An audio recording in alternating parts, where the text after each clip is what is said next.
Hi guys, this is nottacat. How are you? Welcome to the channel. We're returning to the world of Naruto today, but rather than examining a collection of characters, we'll be following just one, the indelible Jiraiya.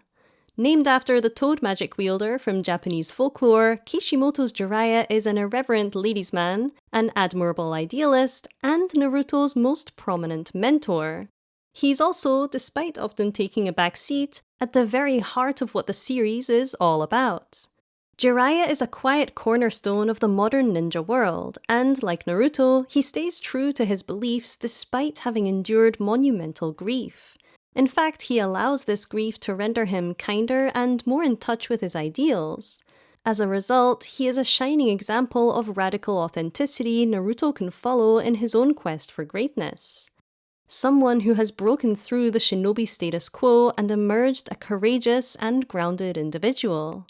And yet, in spite of all this, Jiraiya is still sometimes written off as too unsavory to be taken seriously due to reductive readings of the sinful sage trope he inhabits. Or, even worse, he is labeled by some as a bad mentor. So I thought I'd take it upon myself to create a detailed retrospective which looks past his surface-level characteristics and understands the man as a whole, as well as his impact on the world he lives in. Once again, we'll be following the manga for this analysis, supported by clips from the English dub of the anime. Take a look at that, like a small typhoon. And I'll try to make things easy to follow, even if it's been a while since you visited either. As my last Naruto video essay examined mentors from the first arc, i.e. before Jiraiya's arrival, this discussion should follow on quite nicely from there, so if you haven't seen that video, I highly recommend you do. Oh, and don't forget to like and subscribe so YouTube can circulate this essay to more Naruto fans like yourself. Now, without further ado, let's get into it. Despite his huge thematic and narrative importance, Jiraiya doesn't appear until chapter 90 of the manga. However, it's not long before he starts to feel central to the series' ethos of personal authenticity. Then, later on, we come to understand him as an instrument for peace, another huge theme in Naruto. Now, Kishimoto presents us with a world in which both of these things are hard to maintain or achieve at all. However, that is why the fight for such ideals becomes so engrossingly pivotal. Few stand as defenders of authenticity and peace as diligently as Jiraiya, which is surprising considering his introduction as a pervy eccentric. But as we'll see today, his supposed immaturity is in part a surface layer guise and maybe even, paradoxically, a part of his wisdom. In a story whose main protagonist frequently shows resistance to society's expectations and is often accused of immaturity himself, this certainly makes a lot of sense. Indeed, the brand of authenticity we're interested in here is one which allows someone to grow exponentially into the unknown while not allowing the world to crush one's inner child. This means towing the line between audacity and purity. Though maybe the two are, with heroes like Jiraiya and Naruto, closer to one another than we think. Naruto is often described as a story about not giving up, and while this theme is explicitly signposted again and again, there is an equally important theme running throughout which Jiraiya's character displays beautifully, that of growing up.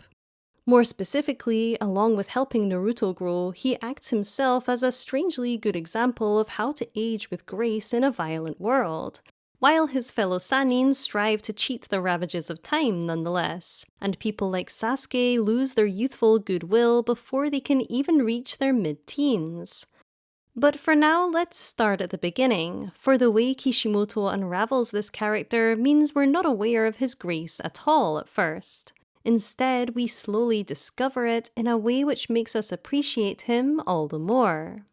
By the time we meet Jiraiya, Naruto has already accrued some considerable life experience. He's learned of the demon fox spirit inside him, graduated to Genin, completed a major ninja mission outside the village, and passed the initial stages of the Chunin exams. It's relevant for our analysis to note too that during these exams, Orochimaru placed a curse mark on Sasuke's neck. And we will be talking about Sasuke and Naruto's dynamic today as Jiraiya's struggle with Orochimaru mirrors it deliberately. In fact, Orochimaru acts as a warning for what might happen if Naruto cannot steer Sasuke from the path of inauthenticity and revenge. But more on that later. At this point of the story, Naruto possesses vast amounts of chakra but is bad at managing it. Wait, hold on a second! Are you honestly saying that I'm not as good as Sasuke or Sakura? To remedy this, Kakashi has put a specialist ninja called Ibizu in charge of training him. Ibizu isn't on the page for long, but nevertheless plays an important role in portraying the status quo Jiraiya will come along to disrupt. Ibizu does things by the book and is, for lack of a better term, fundamentally normal. This is signposted not just by his no-nonsense attitude, such insolence, but his appearance too. Notice his black bandana and sunglasses, cloaking his actual appearance in a way which lends him anonymity without the personal flair of someone like Kakashi. He also doesn't have any props, think of Genma's toothpick or Azuma's cigarettes, to express his identity. Personal authenticity of self-expression doesn't interest him as he lives to please the state. A blank slate of a character who follows the rules to the nth degree. In contrast, Jiraiya looks like he stepped off the stage at the theatre, and the way these two characters meet here emphasizes their incongruous juxtaposition even more. While Ibizu is teaching Naruto to walk on the water of a hot spring, he spots Jiraiya peering into the women's bathhouse. He then reprimands him with a remark about disreputable behavior. I will not allow any disreputable behavior! It's the same reprimand, in fact, that he gave Naruto a few pages prior. Just like Naruto though, Jiraiya isn't easily shaken and summons a toad to whip Ibizu out of the way. What are you doing? Before telling him casually not to make a fuss. I really love the large panel in which he responds to Ibizu. Viewing him clearly from the front for the first time, we can see that he has a large frame, but crucially his relaxed body language and overall design suggest that he wants to take up space, and isn't embarrassed to be seen. His face paint resembles kabuki makeup, and his long bushy hair looks like a kabuki wig. But these aren't things he's temporarily donned for a performance. This is his day-to-day aesthetic, a reflection of his authentic self. Later on, actually, we can even see him with a less advanced version of the same makeup in flashbacks of his younger years, informing us that Jiraiya has held on to the same confident identity in middle age that he was cultivating as a boy. That's pretty cool. Anyway, it's clear here that Jiraiya designs himself to convey confidence, fun, and refusal to comply with expected norms. Furthermore, like a poisonous fish which signals its danger to the animals around it with frills and bright colors, his audacious appearance is also in line with the huge amount of chakra he bears. We don't know about that latter point yet, of course. Right now, his aesthetic, along with his lack of shame and perverse spying habit, render his entrance to the series more comical than anything else. You'd be forgiven for thinking, in fact, that this is a character who's arrived to make a fun entrance and a couple of gags, only to disappear soon after. Indeed, Naruto quickly dismisses Jiraiya as a pervert and attributes his easy defeat of Ibizu to Ibizu's weakness rather than any supposed strength in Jiraiya. Some trainer, he's pathetic. He certainly doesn't think Jiraiya is worthy of social graces and matches Jiraiya's boldness in asking, "Who the heck are you?" Jiraiya introduces himself with pride, starting with, "Good question," as if, despite the supposed chance nature of their encounter, he's been waiting for this moment. Notice how, in this panel, larger even than the one we just discussed, Jiraiya peacocks even more overtly as his relaxed body language from before is replaced with a kabuki theater stance.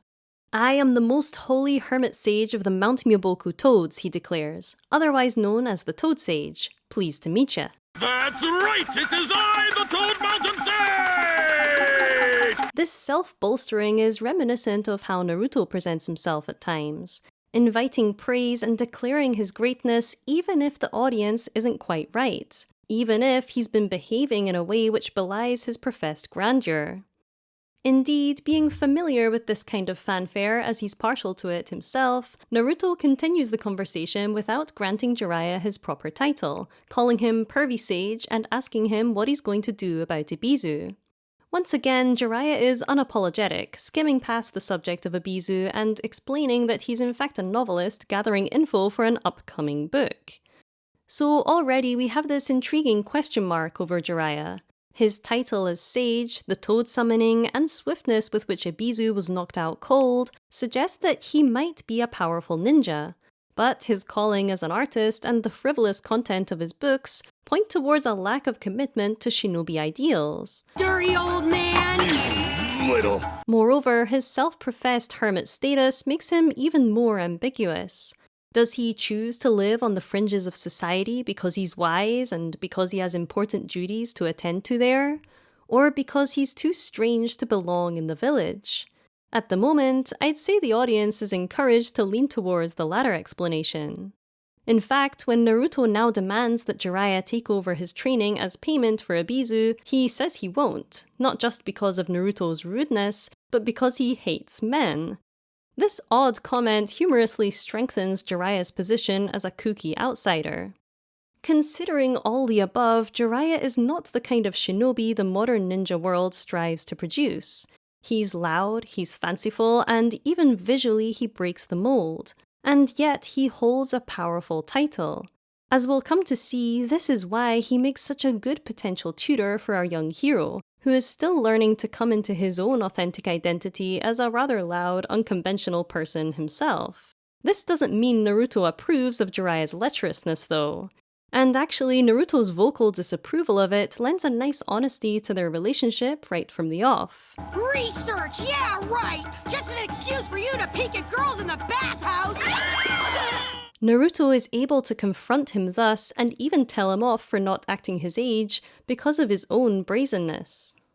Speaking of which, the thing that convinces Jiraiya to train Naruto after some initial resistance is a display of Naruto's irreverent ninja centerfold technique. We got a winner! A perfect 10!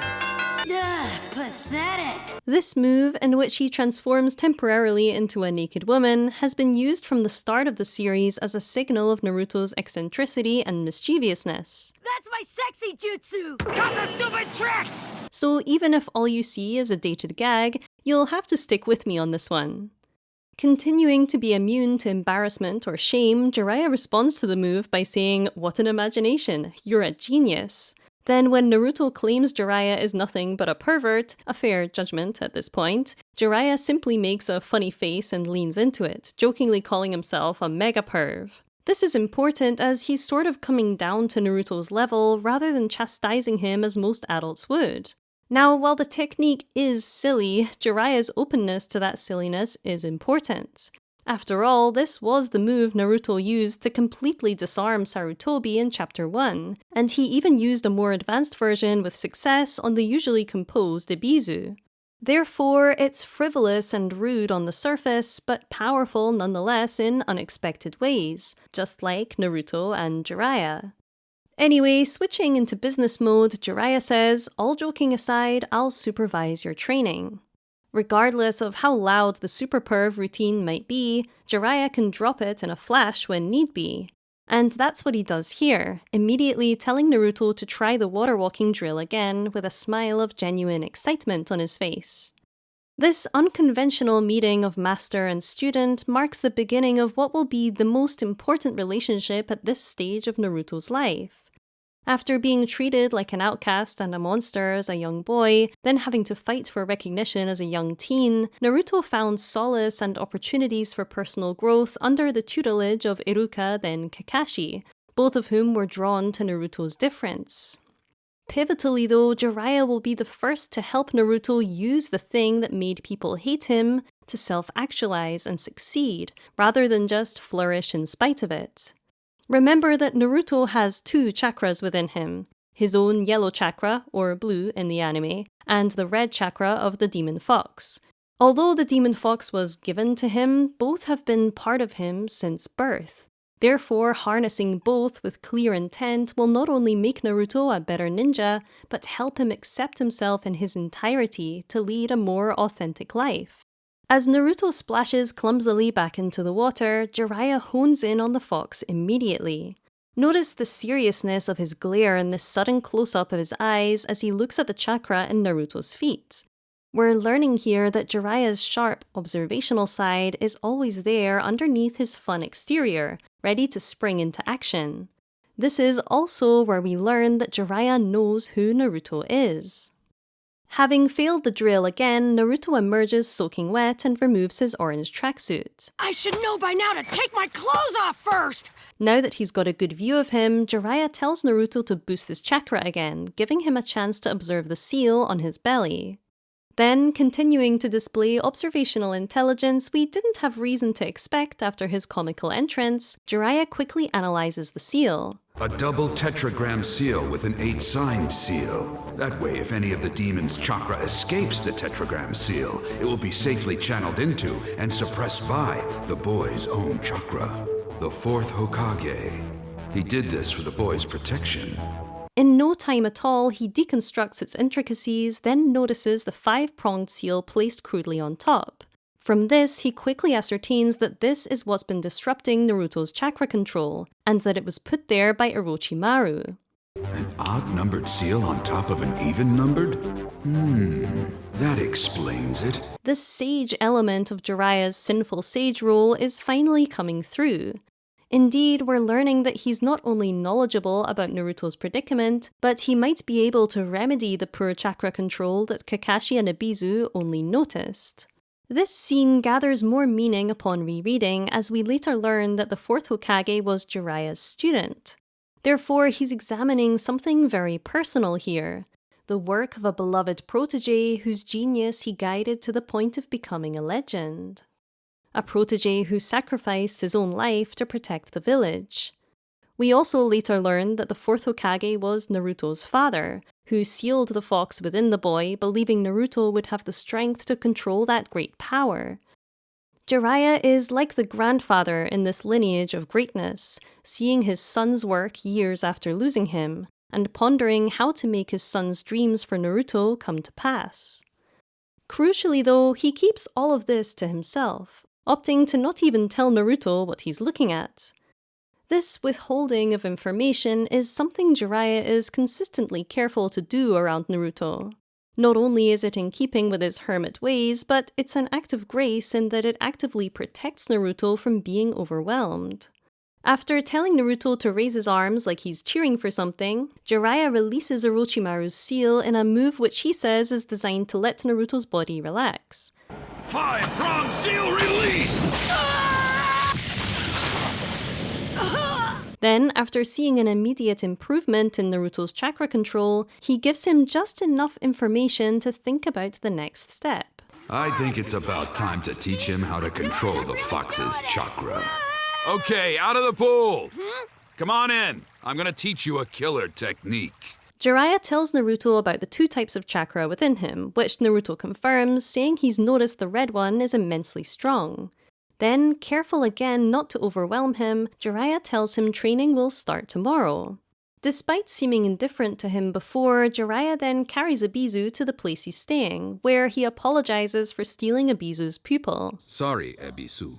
These courtesies, together with the fact that Ebisu is not shown to be angry at Jiraiya at all, subtly convey Jiraiya's good reputation and the underlying kindness in his seemingly brash nature. This is intriguing for the audience as characters with supposedly incongruous traits feel more naturalistic, even when they're eccentric. In other words, this is a character who feels real to us because of his mixture of kindness and imperfection. Someone we can learn things from because he reminds us of ourselves or people we know. Jiraiya entices us due to his air of mystery too, of course, as nicely engineered by his conversation with Ebisu here. It wasn't my plan to steal your student from you. That's of little importance.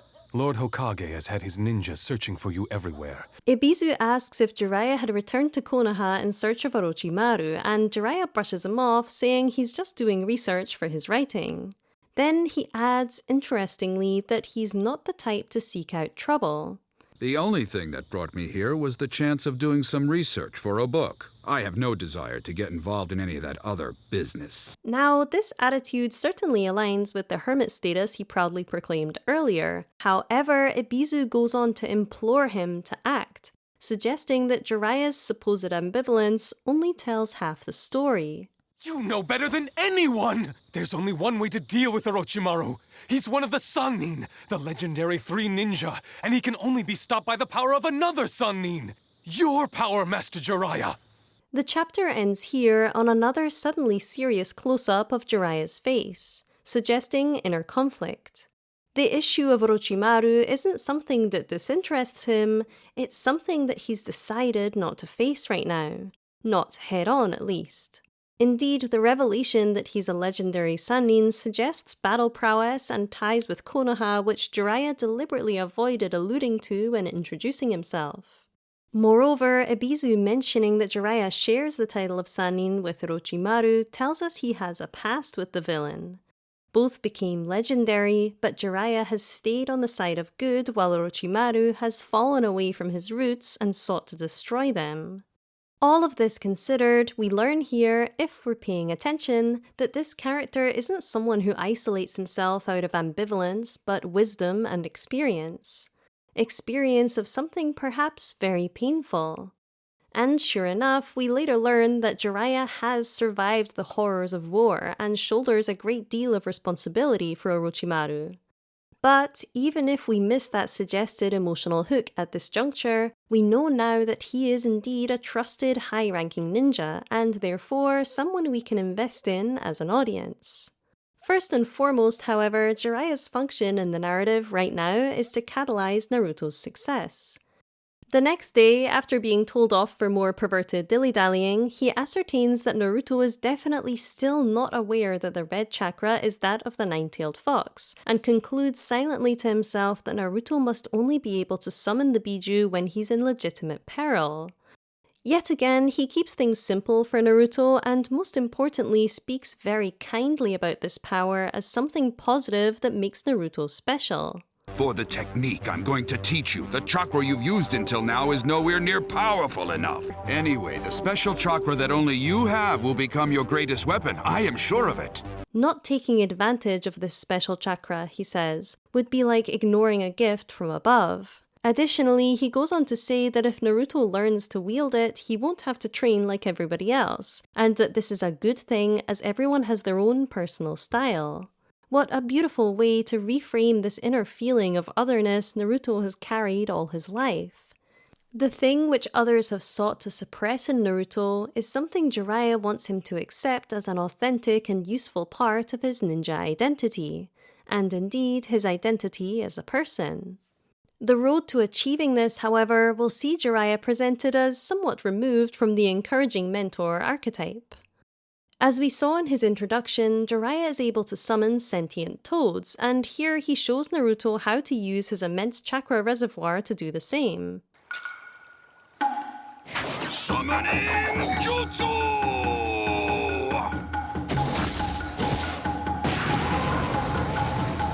Whoa, that is totally awesome! All Naruto can muster, however, is a tadpole.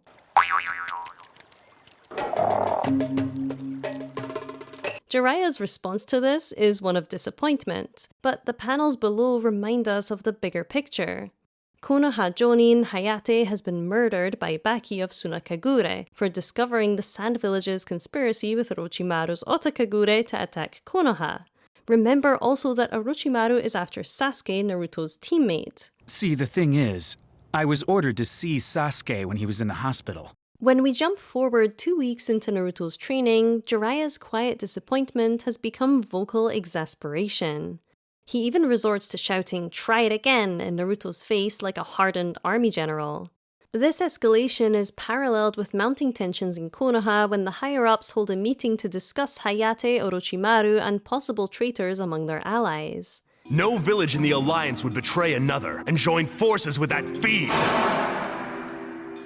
The Alliance Treaty is only as binding as any verbal agreement, as we found out during the last great ninja war. Especially with the final stage of the Chunin exams approaching, they will have to be ready, as Sarutobi declares, to fight.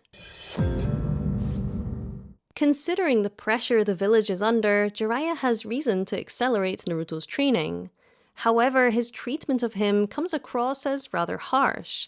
For example, when Naruto is excited to finally produce the tadpole with legs, Jiraiya says furiously, "Just die, will you, you talentless dimwit." Phew! Then, when Naruto finally summons something with front and back legs, Jiraiya is too distracted watching women swimming to notice. Thus, he is portrayed during these weeks as inattentive at best and actively discouraging at worst. Naruto even asks in exasperation for Jiraiya to be more supportive, and many readers at this point will share Naruto's sentiment. Look, pervy sage! Can't you act like you believe in me? As the search for Tsunade arc later illustrates though, Naruto's need for approval and praise at every tiny step forward is something he must get over in order to develop the intrinsic motivation to adequately progress. Jiraiya's harshness is doing Naruto some good, even if Naruto and some readers can't see that right now. This is related to a wider truth about Jiraiya that will become more evident with time, that he doesn't mind seeming like the bad guy if it's for a good cause. Indeed, there's a calculated gap here between Jiraiya's outward pedagogy and what's going on under the surface. When Naruto collapses after producing a four-legged tadpole, Jiraiya drops the exasperated army general act and expresses empathy. He collapses again. But I suppose it's no surprise.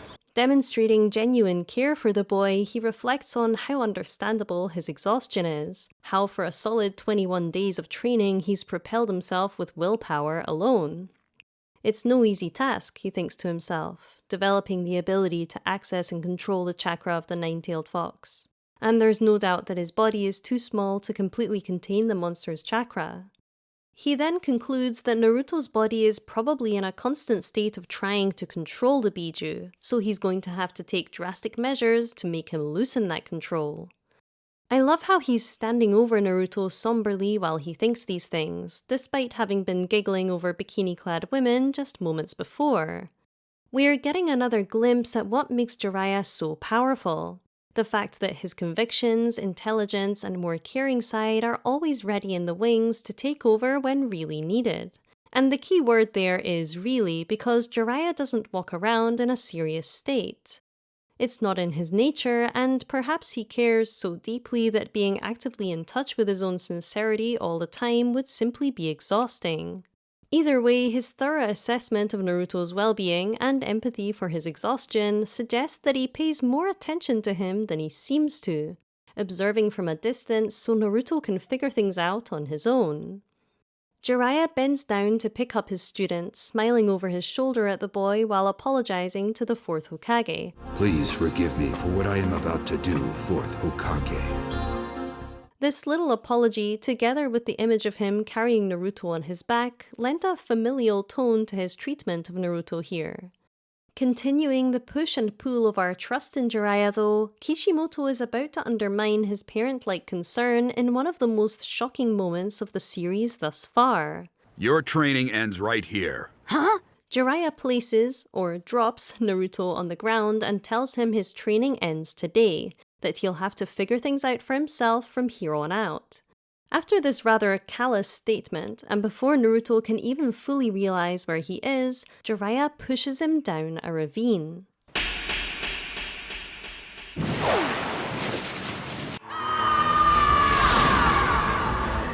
Naruto tries to grab onto something by sending chakra to his hands and feet, but as Jiraiya says, it's no use.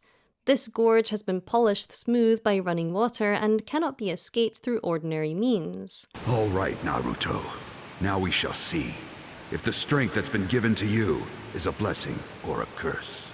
Naruto's only hope now is to draw on the nine-tailed fox. This time you'll need to turn the key, thinks Jiraiya, and open that door yourself.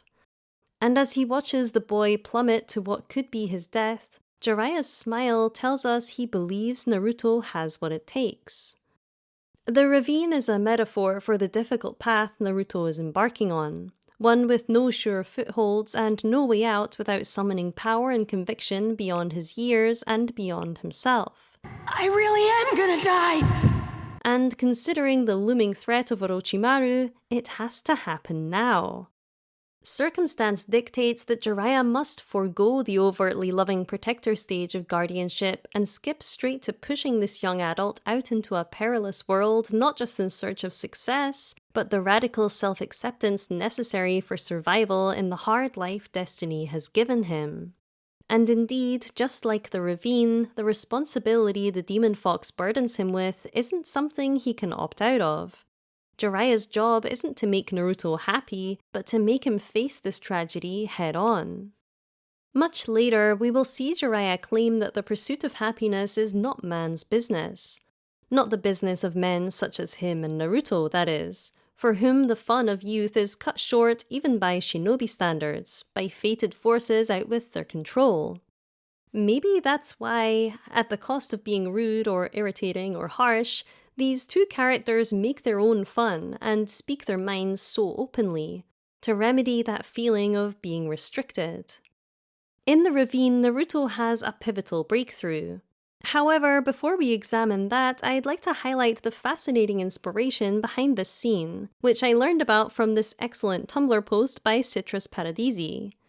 Her post, which I'll link below, asserts that the ravine scene is a direct adaptation of a part of the classical kabuki play Renjishi, which depicts the relationship between two lions, a father and a son.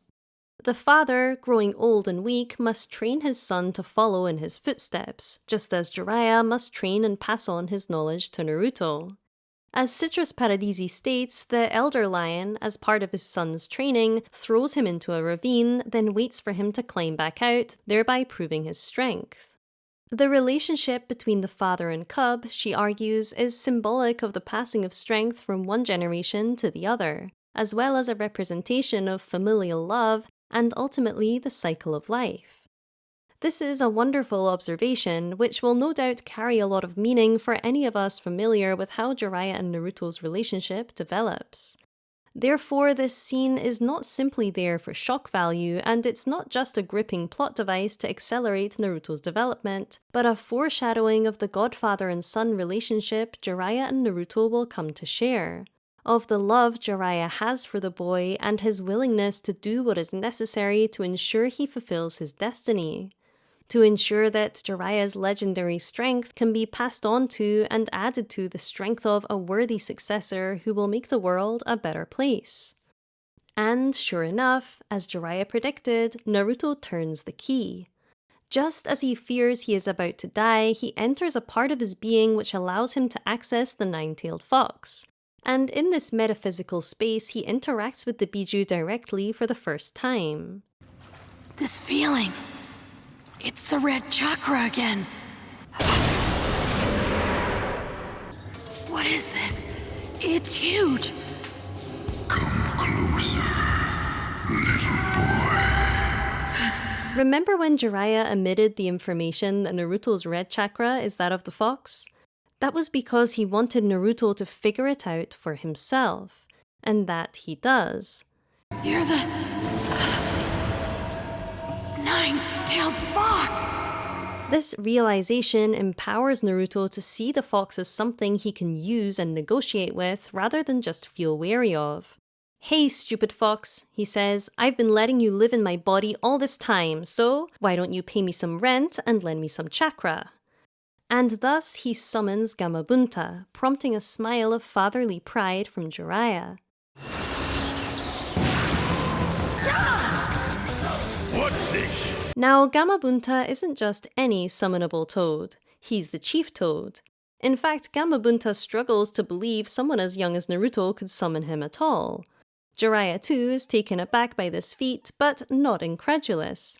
Looks like he released the chakra of the nine-tailed fox all on his own this time. He's surprised at the appearance of Gamabunta, but not at the summoning itself, or Naruto's sudden harnessing of the Biju.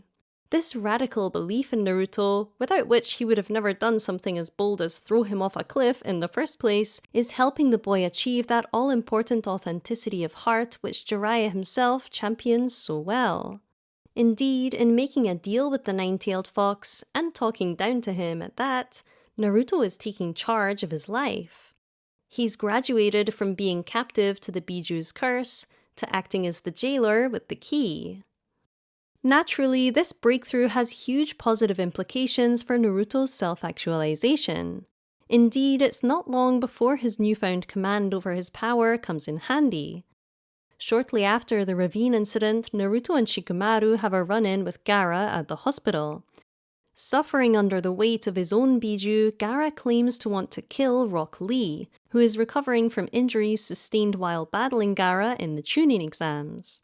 In response, Naruto not only confidently opposes him, What the heck do you think you're doing in here? which is fitting and expected for his character, but does something entirely new. He mentions his own demon as a threat, a weapon he can wield. He still calls it a monster, as that's what it is, but he's claiming ownership of it now. This strongly demonstrates that Jiraiya has granted Naruto a new level of confidence which no one else has been able to. Before, he was propelling himself largely on bravado he had manufactured to remedy his loneliness, and bold claims to one day be Hokage. These things are still a big part of his identity, of course, but now he's confident about something he already possesses, too. Prompting this profound leap forward for Naruto is arguably one of the great deeds we see from Jiraiya, and this is only the beginning. The next big event in the narrative is the final stage of the Chunin exams. Alright, that's enough. Save it till tomorrow. That's when the final competition begins. For which Naruto is to fight the moody and ominous Neji. This is a crucial juncture for Naruto's transformation into an authentic hero, as many elite ninja will be watching, and the outcome will determine whether or not he becomes a Chunin, a vital step towards his lifelong dream of being a respected pillar of the community. Curiously though, Jiraiya isn't present, having left after Naruto's success at the ravine, claiming to want to avoid getting in trouble with Gamabunta. Now, considering that Jiraiya is Naruto's new sensei, this is odd. It's revealed later that he's actually dealing with the Orochimaru situation, but at the moment it's fair to think, why isn't he here? However, his absence from the exams actually ends up strengthening Naruto's sovereignty over his own success. While fighting Naruto, Neji touts his belief that making one's dreams come true by simply trying hard enough is nothing but a fantasy. You thought you could be Hokage? It's absurd. He justifies this callousness with a reference to a tragedy within his own family which felt unavoidable. My father, his twin brother, was killed in his place in order to protect the main household. Twin brothers, but their destinies had been determined when one was born a few seconds after the other. And this match is the same. Your destiny was decided the moment I was chosen as your opponent. Notice how he has taken a specific situation and built a whole fear-based worldview around it. In other words, tragedy has narrowed his view of reality, dragging him away from authenticity. Naruto stands firm though even after taking a beating, saying he refuses to lose to someone who believes in resigning themselves to fate. Naruto's heroic appeal here, of course, is that he is fighting against his fate as a loser and a nobody, to construct his own success through determination and graft. As we later learn, Naruto is destined to be Hokage, making Neji correct, I guess, in saying Naruto's path is decided for him, but he is also destined to achieve his destiny through hard work. This is a more complex and true understanding of fate compared to Neji's learned paradigms of social and familial status. Neji has watched people fall to the mercy of social hierarchy, but that isn't the same thing as destiny, or at least it's only part of it. Naruto, paradoxically, in rejecting what is expected of him, follows the path laid out for him, by his father and by Jiraiya, of success through conviction, endurance, and authenticity through loyalty to his beliefs. Indeed, Naruto ultimately wins the fight thanks to wielding the nine-tailed fox's chakra, proving that one can strive against the situation one was born into. It may be the Hyuga way to cave into destiny, it's not mine! I'll change the way of the Hyuga clan! After I become Hokage! Restrictions become expansions, and a curse becomes closer to a gift. In fact, we've already seen Jiraiya refer to Naruto's Biju as exactly that. Thus, Kishimoto illustrates that accepting the feared and hated part of himself will be a key element of Naruto's progress as a ninja and a man henceforth. At the end of the battle, we have this panel of Naruto looking very tiny, surrounded by all this sudden praise. Despite still only approaching adulthood, he is already garnering the societal approval he's always dreamed of. And he could not have done this without Jiraiya's bold belief in him. Jiraiya isn't mentioned though, and is nowhere to be seen. After giving Naruto the tools he needs to succeed for now, he's happy to fade into the background. This is crucial as it portrays Jiraiya as an ultimately unselfish teacher, rather than someone Naruto needs to impress at every turn. Moreover, crucially, his absence means he receives no praise for his tutelage. Thus, Jiraiya allows the victory to belong to Naruto and Naruto alone. When did he learn to control the chakra of the nine-tailed fox to such a degree? Even a caged bird will smarten up, and will be able to figure out how to open the door to its cage with its beak. A few volumes after this, the exams crash to a halt. Orochimaru, aided by the Sand Village who resort to betraying Konoha due to a financial crisis, attacks Konoha Kagure. What in the...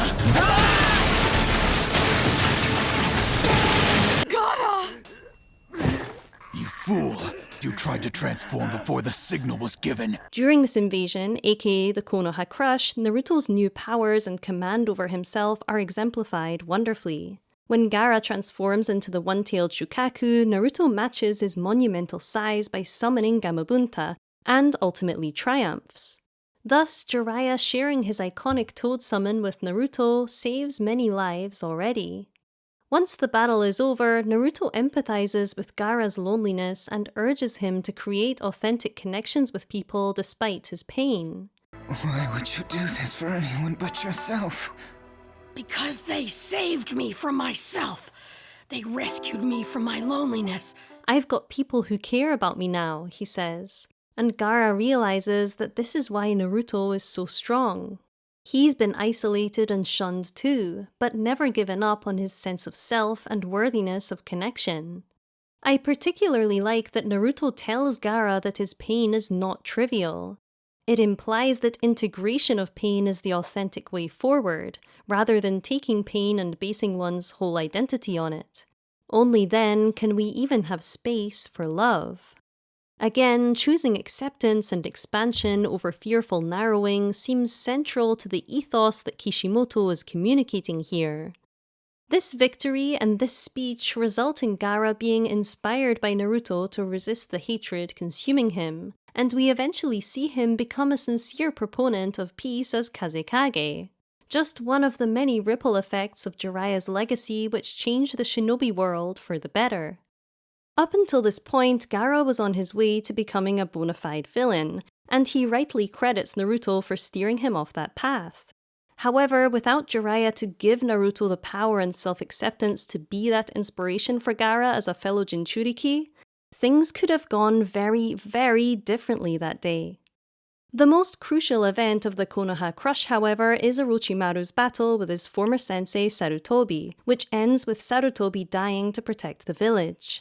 While he doesn't manage to kill Orochimaru, he does render his arms useless, robbing him of his ability to use ninjutsu. Yours is an obsession, this need to drown yourself in jutsu, and for this transgression you shall be punished. I shall take away all the jutsu you hold so dear. What did you say? Thus, the immediate threat is dealt with, but the village is left without its beloved Hokage, without a leader. This is a huge loss not just for Konoha as a whole, but for Jiraiya too, who like Orochimaru was taught by Sarutobi as a boy. Therefore, he shoulders this loss in a personal and profound way, despite no longer residing in the village. On top of knowing his former teammate was the one who led the attack, this is a crushing thing to bear. Except Jiraiya, firmly grounded in his sense of self, bears the loss with grace. While Sarutobi is being laid to rest, Jiraiya mourns near a monument for fallen ninja away from the crowd. He looks affectionately on here as Kakashi, who has also missed the start of the funeral, reflects on what an idiot he used to be. Perhaps empathizing with Kakashi, Jiraiya smiles as he reflects on his own youth. And here we get a sweetly poignant flashback to Jiraiya's younger years training under Sarutobi with Tsunade and Orochimaru. And since there are only two... One of us will get tied to the stump, huh? You're pretty quick on the uptake, Orochimaru. All right, I got this one in the bag. Tsunade and Jiraiya bicker enthusiastically, Tsunade making fun of Jiraiya for losing the challenge and being tied to a stump, and Jiraiya calling her a tomboy freak. A light quotidian window into fun and more innocent times. Furthermore, Orochimaru and Jiraiya's rivalry is revealed, with Jiraiya complaining to Sarutobi about favoritism. The conversation then ends on a fun note, as Sarutobi tells Jiraiya he might come with him on his next spying mission, and Jiraiya, echoing Naruto's criticisms of him, calls Sarutobi a perv.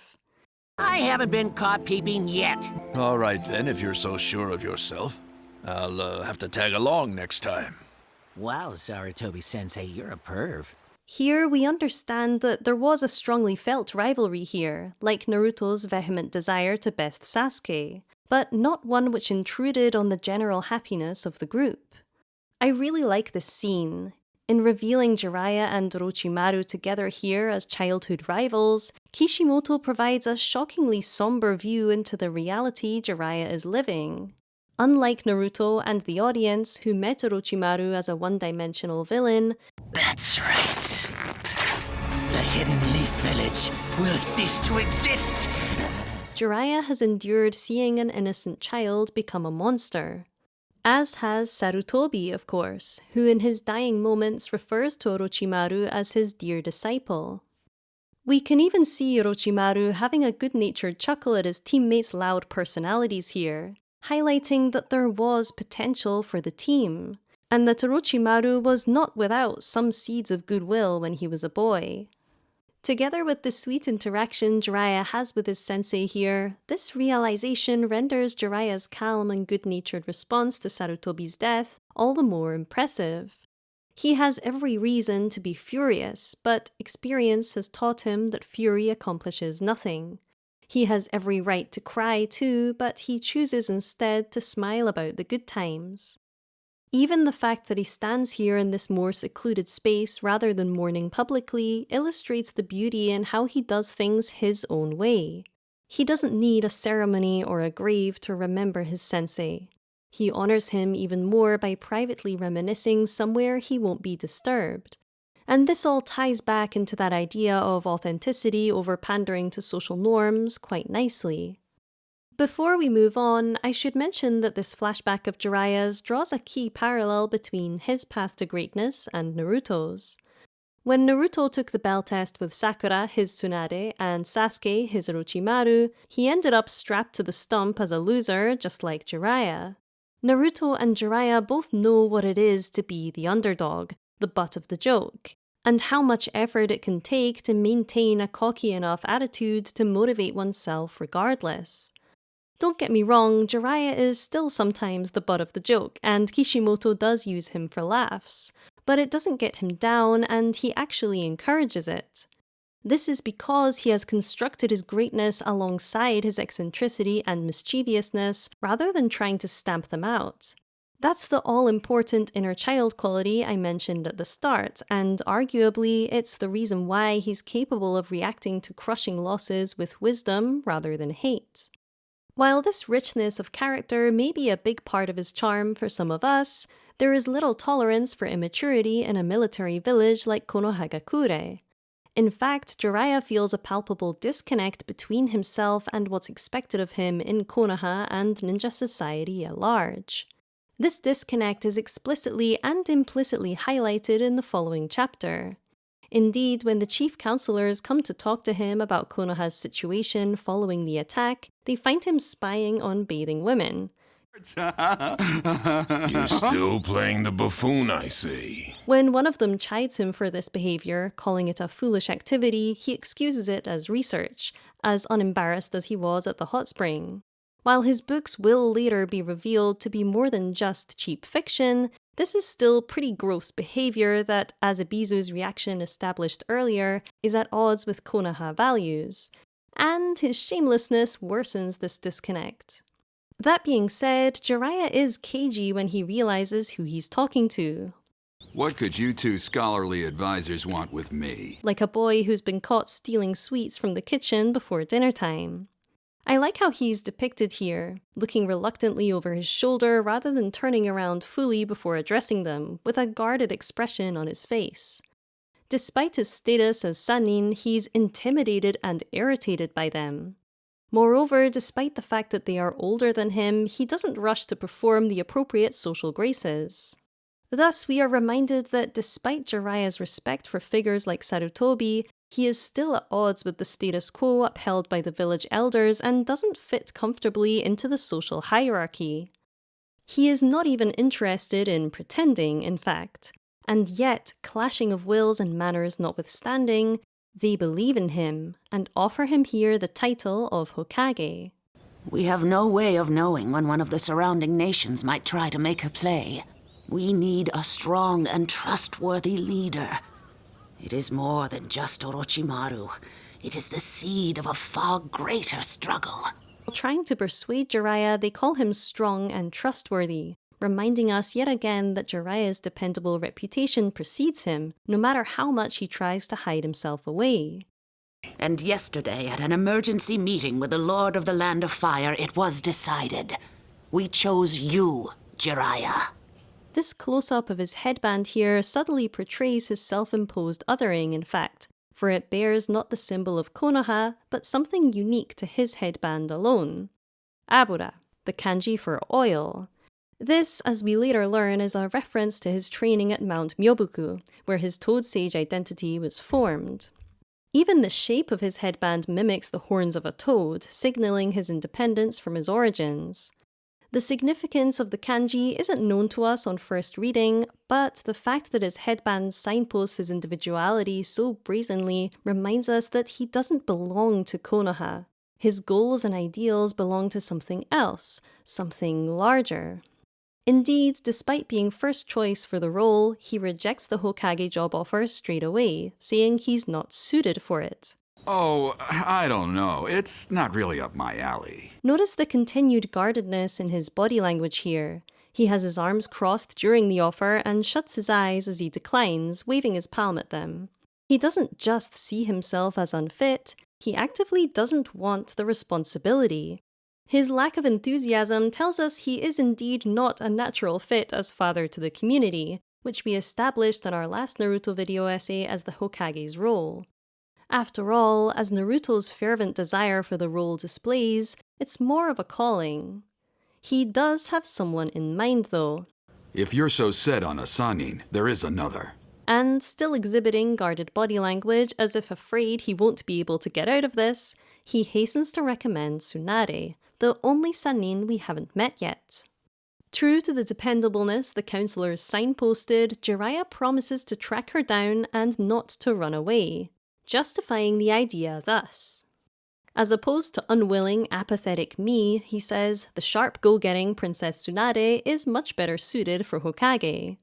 Astute readers will notice here, especially if we know about Jiraiya's diligence and covert dedication to a grander cause, that he is leaning on his reputation as an apathetic perv, more interested in raunchy books than politics, to avoid getting tangled in responsibilities which will distract him from his real goal. It's a personality thing too, of course. Jiraiya is not interested in being a figurehead the way Naruto is, despite their similarities. This is because Jiraiya has a little more of a certain virtue than Naruto does: humility.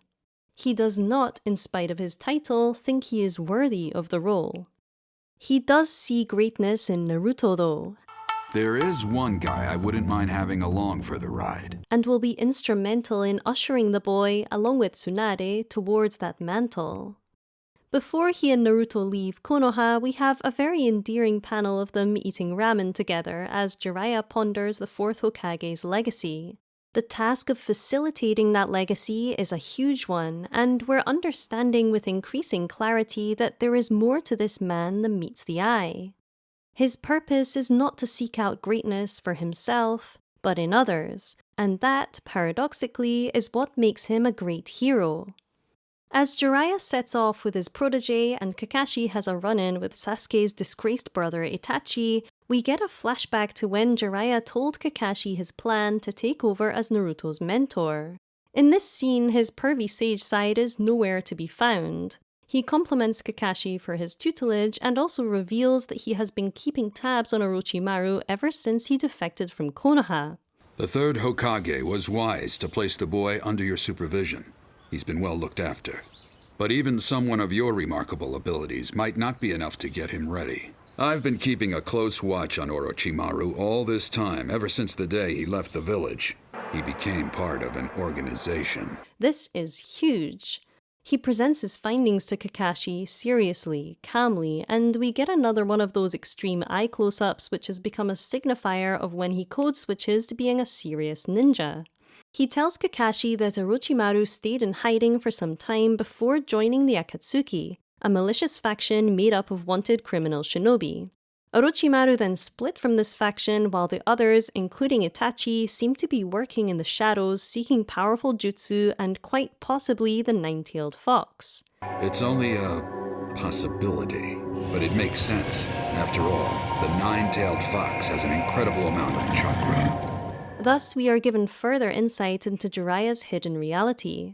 He has been spying not just on women, but on his former teammate, gathering intel on him and the dangerous people he associates with. This reveal puts his rejection of the Hokage role in a new light quite cleverly. Indeed, we've learned something crucial here. Jiraiya's shirking of public responsibilities, supposed disinterest in Orochimaru, and general hermit lifestyle have actually allowed him to go to great lengths to try and keep everyone safe. Not just those living in Konoha, but the modern shinobi world in general. He's playing the long game, of course, intelligent enough to know that spying from the shadows and gathering intel is better than barging in. And again, this wisdom differentiates him quite starkly from hair-trigger characters like Naruto. Someday I'm gonna be a Hokage and you'll look up to me! What'd you say? In revealing that Jiraiya has been doing important work, and thankless work at that, of his own volition for years, Kishimoto deftly encourages our respect for him as the plot unfolds. And speaking of work, it's time for our heroes to set down their sorrows and search for Konoha's new Hokage. Naruto isn't too enthusiastic about the trip at first, wanting to stay back and train to beat Sasuke. Look, kid, I can assure you this isn't just another research trip. There's a woman I have to find, a very remarkable woman. Well, count me out, old man! I've gotta get busy with my training! He quickly does a complete 180, however, when Jiraiya mentions a powerful jutsu he can teach him. And I could have taught you jutsu that made Chidori look like kid stuff. Maybe I'll just see if Sasuke wants to come. Right! When do we leave? As Naruto scampers off for his things, Jiraiya smiles and calls him a knucklehead before concluding, still, you can't help but like him. It's becoming obvious, in fact, that Jiraiya doesn't just like him, he feels affection and responsibility for him. Indeed, in his talk with Kakashi from before, Jiraiya mentions the issue of Naruto's destiny. Sooner or later, he states, Naruto's going to have to deal with who and what he really is.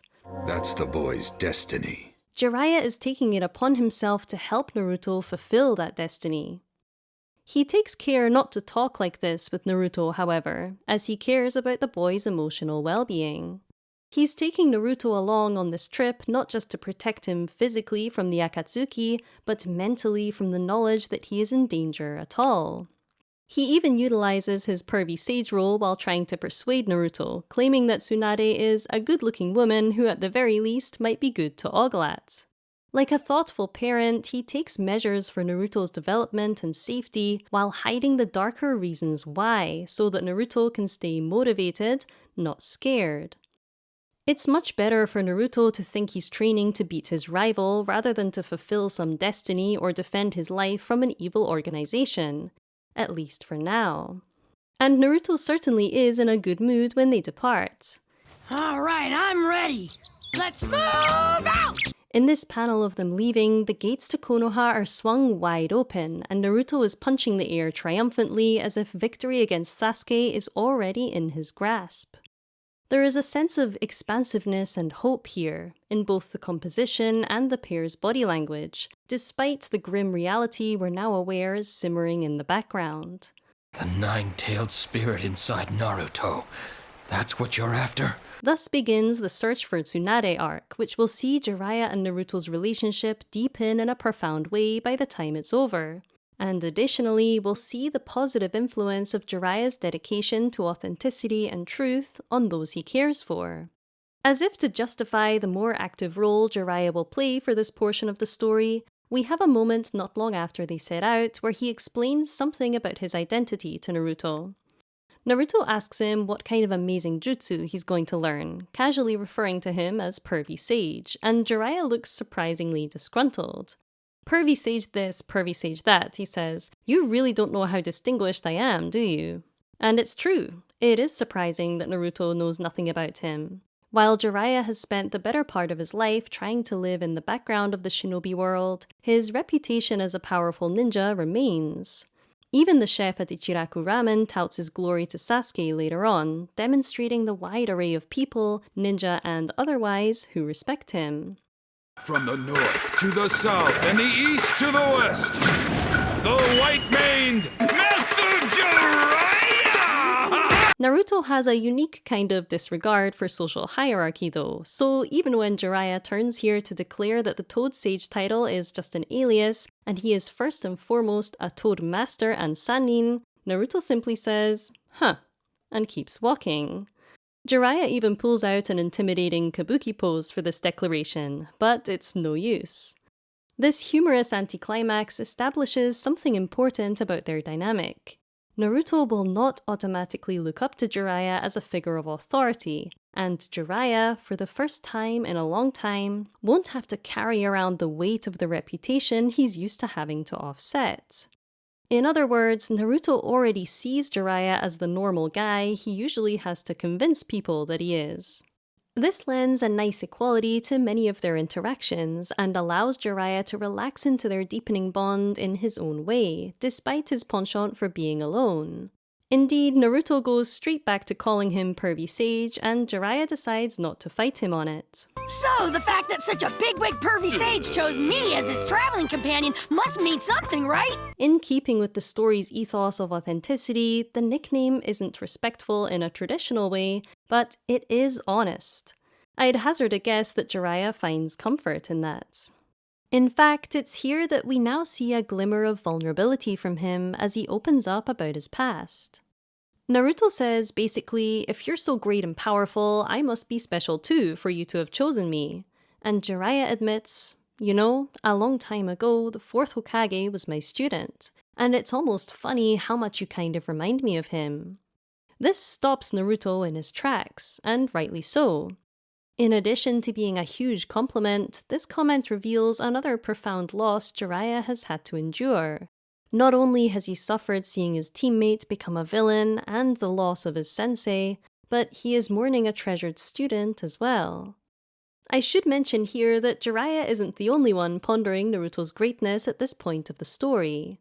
While training, Sasuke is shown to be brooding over Naruto's abilities, which he claims are almost abnormal, to the point where sometimes he even feels afraid of him. This is where Sasuke, mirroring Orochimaru's descent into darkness, starts to become rather desperate for power, and this desperation is magnified when he hears that Itachi has shown up in Konoha looking for Naruto. If Naruto gets caught, he's dead! I won't let that happen! Itachi, for the uninitiated, is at large after having slaughtered his entire clan out of the blue, leaving him and Sasuke as the only surviving members. We don't know yet why Orochimaru became a villain, his parents' death and his subsequent obsession with immortality, but Sasuke's growing instability in response to his grief and anger do provide some clues on how the seeds of villainy are sown. What the hell is going on here? Not much, really. Hey, is it true that Itachi has returned?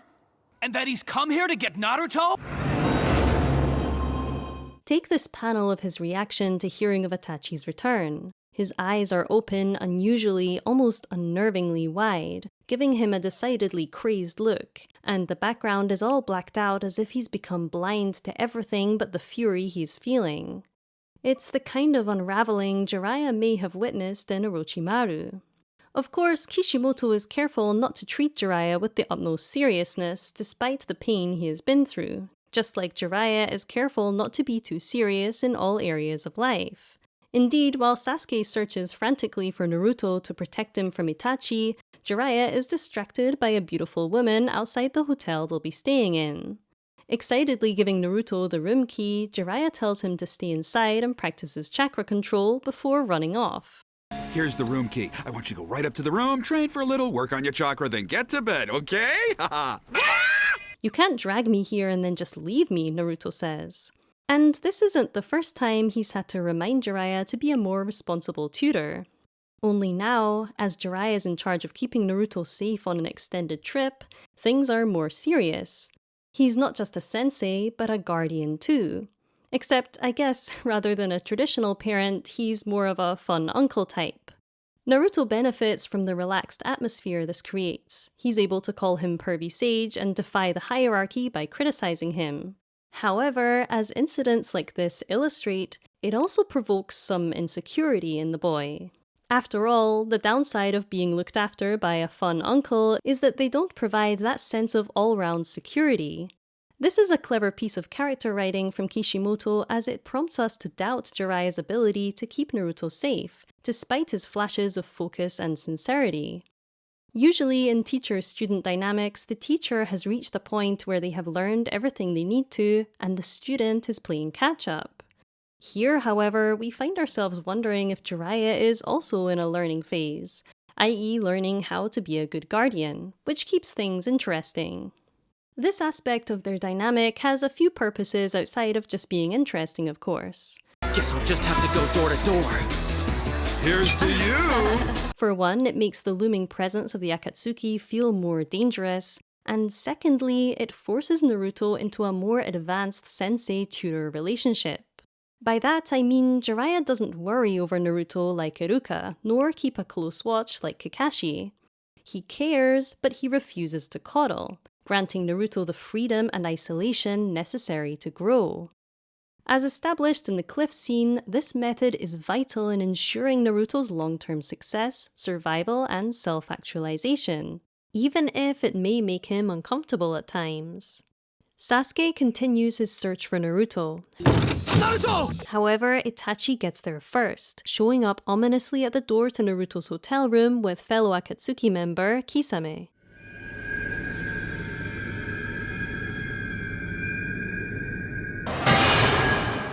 Now, here we are supposed to assume Jiraiya has made a mistake in leaving Naruto all alone. In fact, things get pretty dire. While Naruto stands before his pursuers, who express desire for the nine-tailed fox, Sasuke arrives with another crazed look in his eye and has a flashback to discovering his parents lying slaughtered at Itachi's feet at their family home. Why did you do this? To test the limits of my ability. To test your ability? You're telling me that that was the reason? That you butchered every single member of our clan? It is of great importance. Despite the rage that this induces and Naruto's attempt to help, the situation seems hopeless.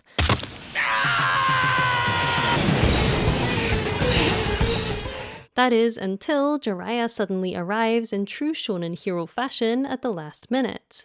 Before Kisame can bring his terrifying greatsword Samehara down on Naruto's head, an armored toad summoned by Jiraiya blocks the blade.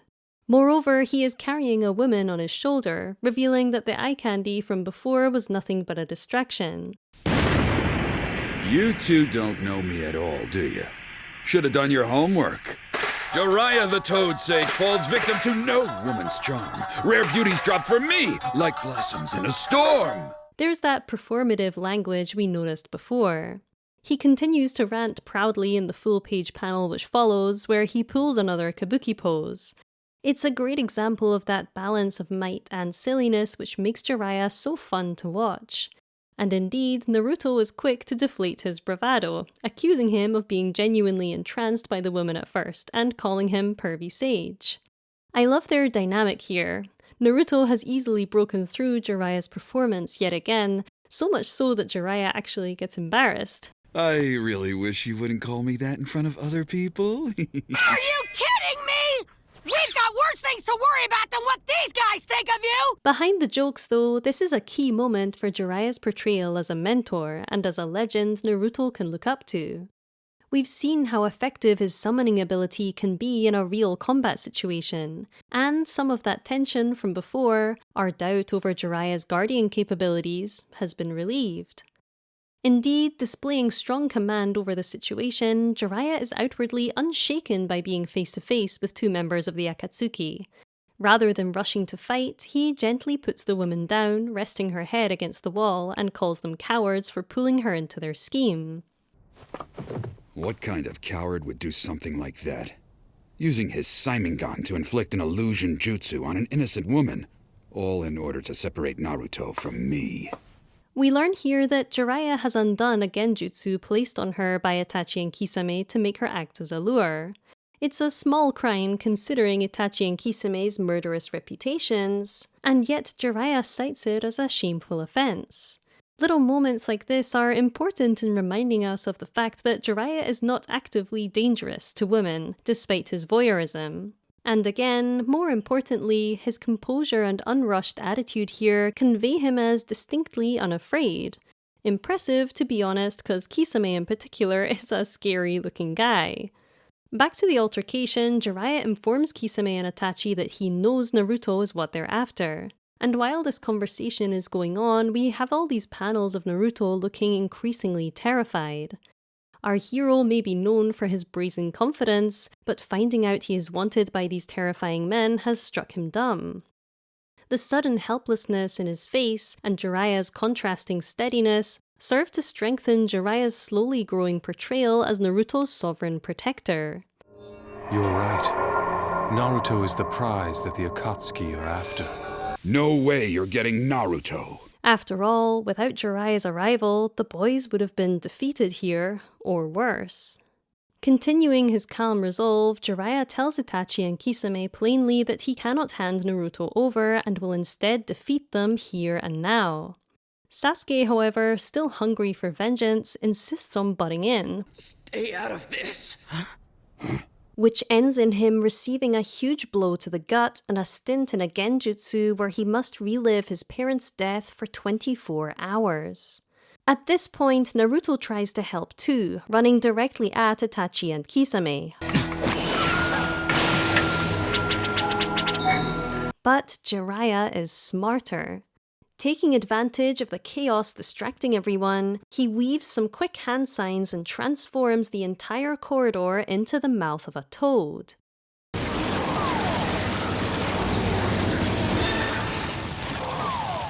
Thus, he not only successfully traps his foes, but even protects Sasuke by partially enveloping him in the now pink and squishy walls. This move is so wacky and just perfect for Jiraiya as it has that sense of theater about it while also being very strong. And I do feel that Jiraiya's impressive gamut of jutsu is one of those things which keeps him interesting even for those who can't see past the pervy sage archetype packaging at the surface of his character. You've both just been swallowed by the mountain toad. Welcome, my friends, to the belly of the beast! Anyone familiar with my Vegeta's Humanity series will know I adore a character who likes to put on a show, and boy does Jiraiya know how to excite an audience. Even when he's firmly focused on defeating his enemies and keeping Naruto safe, part of him can't help but enjoy the spectacle of his own jutsu too. This is obvious in his language and elaborate moves, but also in his love of posing, as displayed in that great full-page panel from before. In witnessing Jiraiya in his wackiness and his greatness, Naruto is learning firsthand what it is to be an authentic living legend. And especially in the world of shonen where visuals are very important, showboating is a key aspect of achieving that kind of status. Smooshing his hands into the toady floor, Jiraiya warns his opponents that nobody has ever escaped this attack. And there's a growing feeling here that Jiraiya is the kind of hero Naruto can look up to after all. As a child, Naruto saw the fourth Hokage as the pinnacle of success, but he was martyred and idealized. Jiraiya has now come along to display greatness in an imperfect human package, happening in real time. This doesn't mean resounding success at every turn, of course. What the heck happened?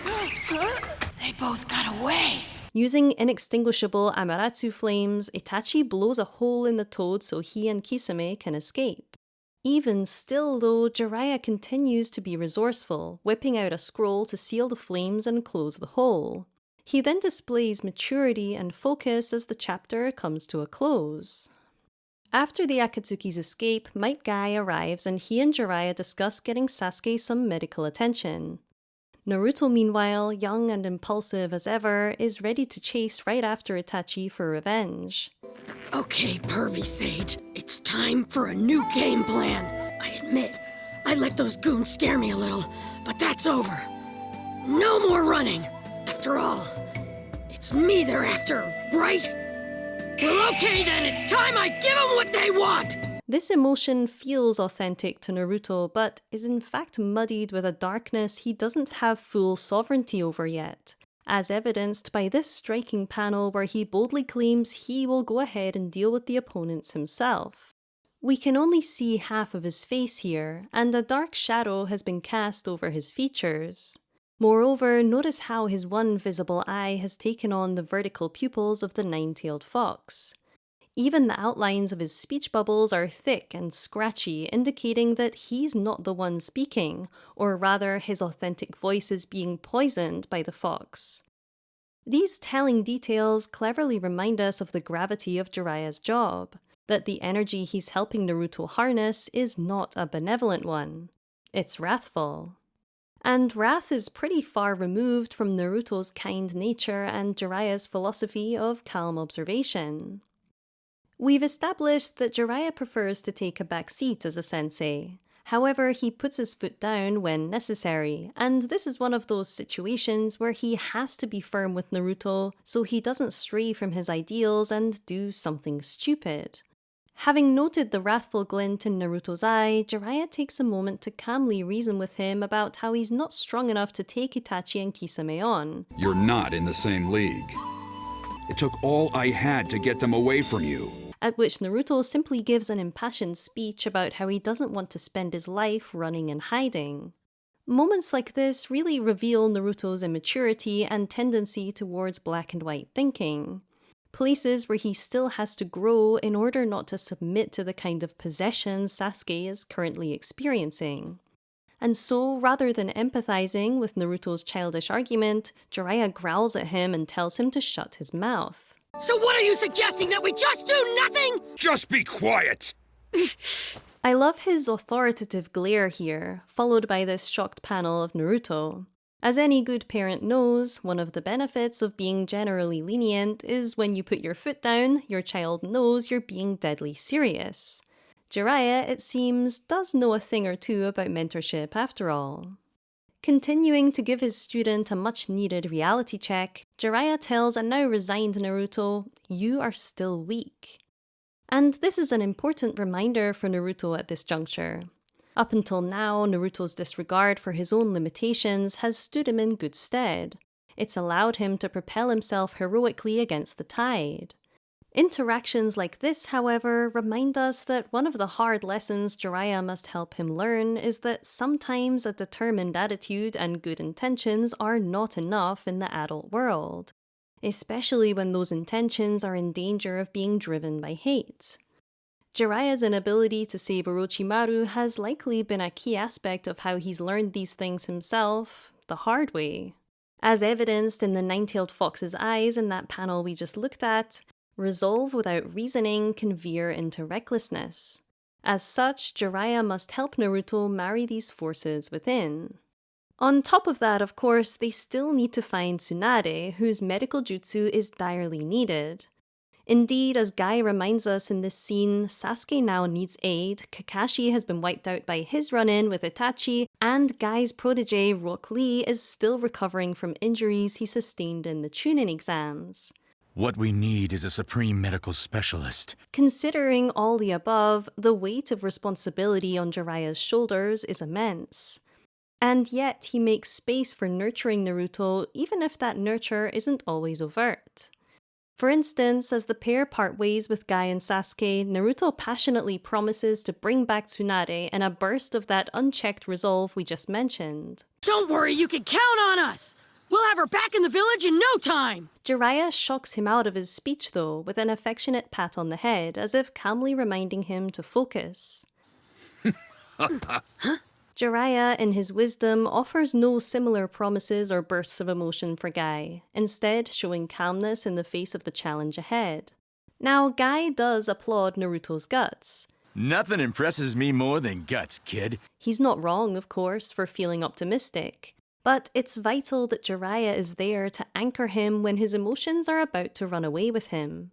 Furthermore, Jiraiya gives Naruto some fashion advice in this chapter, which is worth discussing. Guy gives Naruto Lee's classic skin-tight jumpsuit for Naruto to train in, but Jiraiya tells Naruto not to wear it as it looks goofy. Now, this might seem rich coming from Jiraiya, who deliberately fashions himself to be a little strange looking. However, Jiraiya's clothes, however garish, are his own, an expression, as we discussed earlier, of his authenticity. Similarly, Lee's jumpsuit works for him because his fighting style is taijutsu-based, i.e. he relies on command over his body, not his chakra.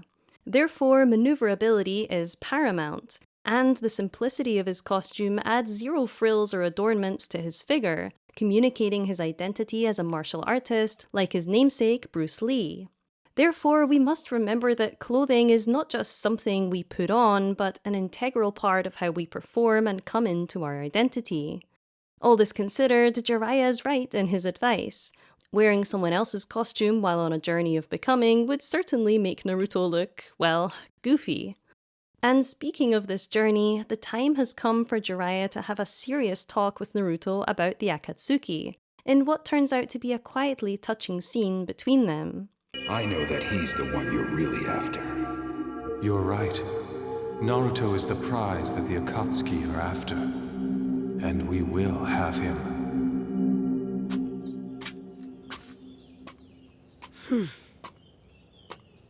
What's up? While the pair walk on to find Tsunade, Naruto asks Jiraiya, "Pervy Sage, why do they want me?" Come on, out with it, Pervy Sage, you know, don't you?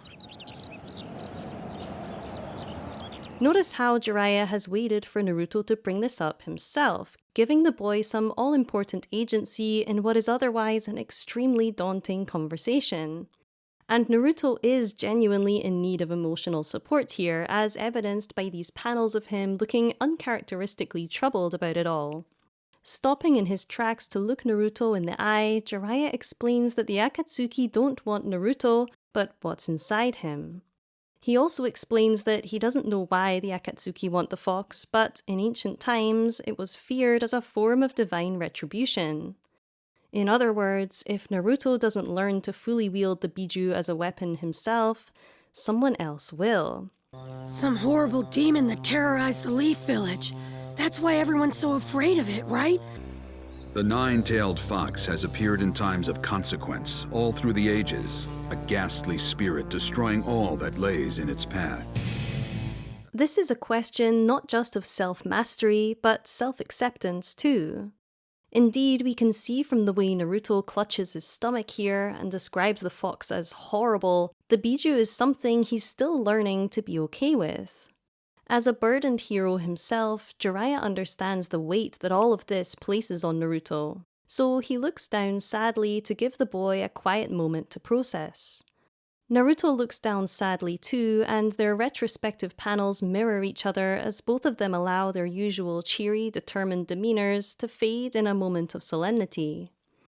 Naruto remains with his head downcast for a few panels, in fact, as if the confidence he'd cultivated is slipping away from him. But Jiraiya pulls him back to the present, saying, "They'll never stop coming for you. It is your destiny, but I'll be around to protect you, so don't worry." These sincere words, a promise of fatherly proportions, have a magical effect on Naruto, who immediately brightens up and regains his resolve. Oh well, I'll just have to hurry up and get stronger. No other choice. The change is so sudden, in fact, that it prompts a sentimental smile from Jiraiya, who reflects on the childlike simplicity of Naruto's mind. I really love this scene. Not only does it convey the true motivation behind their supposedly chance meeting back in Konoha in a touching way, but it establishes a sense of kinship. Kinship in the sense that Jiraiya can empathize with Naruto's feeling of being burdened with something larger than himself, and additionally in the sense that there is a familial implication in how he claims responsibility here for Naruto's safety from here on out. Not for one mission or schooling era, but for as long as Naruto's destiny with the Akatsuki plays out. And the way he claims the responsibility is important too. He's calm and casual, as if it's the most natural thing in the world. Especially considering how he shirked the more prestigious responsibility of becoming Hokage, this is significant. It suggests that Jiraiya sees protecting Naruto as part of his destiny, and a part he is happy to fulfill. We get a little introduction to Tsunade now. She was one of the 3 legendary Sannin, the same as you, right, Pervy Sage? Off the bat, we learn that she is a frequent but unskilled gambler, and a woman so concerned with her appearance that she continuously devotes chakra to making herself appear several decades younger than she is. And to hammer all of this home, Jiraiya sums her up as rather unpleasant. Now, very powerful characters being ill-mannered or strange or eccentric in unexpected ways is a common trope in shonen. Jiraiya is a prime example, in fact. But it's more than just potential for a gag. In rendering the series' most advanced ninja strange or off-putting or unclassy, Kishimoto suggests a complex relationship between composure and maturity. If one wants to strive for greatness, one mustn't simply narrow oneself as one ages or smooth down all of one's eccentricities, but hold on to a special something, a spark of strangeness or fictitiousness, which can become what is often called genius. And Jiraiya's behavior upon their arrival at the next town reminds us that he is anything but perfect. I've never seen anything like this before in my life! Downtime is important, so have a little fun before we start your training. Excited that a festival is being held, Naruto pulls out his iconic froggy wallet, aka Gamma-chan.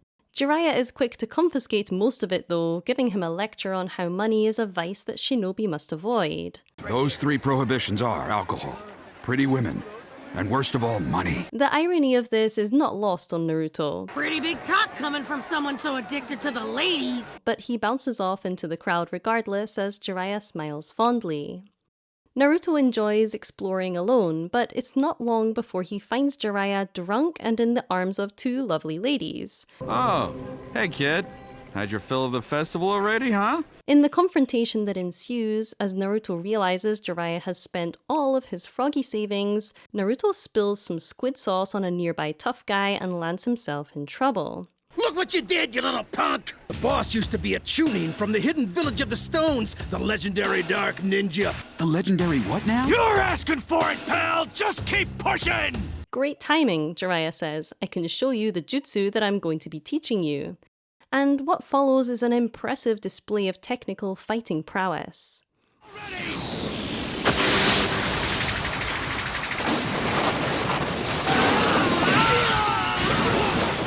That was awesome! In juxtaposing these 2 events, Jiraiya's greedy dishonesty, then his use of advanced jutsu to protect Naruto, Kishimoto demonstrates the complexity of Jiraiya's role. He is not there to be a perfect role model. He is a person with actually off-putting traits who bears a good heart and good advice regardless. Naruto, for one, is so impressed by the positives that Jiraiya does bring to the table that he can look past his flaws, and forgets about the money straight away. Naruto! Huh? Let's get going. Time for you to train. Yes, sir! During the confrontation, Jiraiya has inadvertently destroyed a water balloon stand, so he makes up for it by buying every water balloon and regular balloon the vendor had in stock. These will be used to teach Naruto the Rasengan he has just witnessed, in a training stint which will push Naruto's independence to the limit. Indeed, here we will see Jiraiya the Guardian take a step back to make way for Jiraiya the Instructor.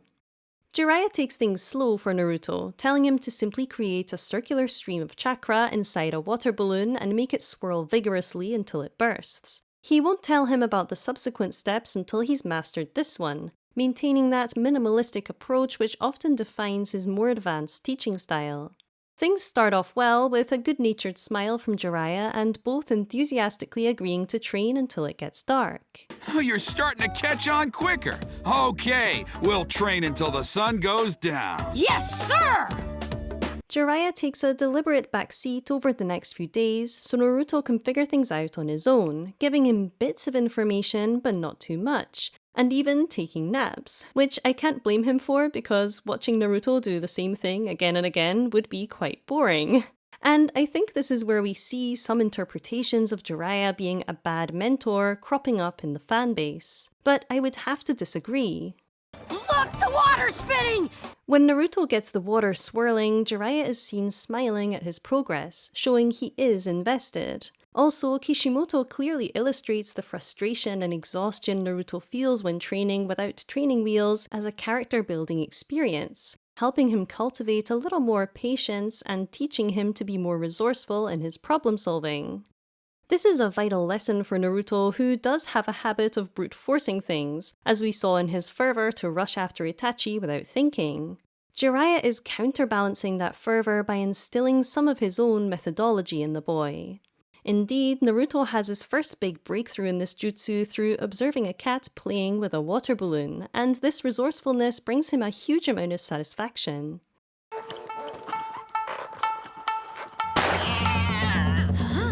That's it! Rise and shine, pervy sage. Naruto is learning that success is not just about doing.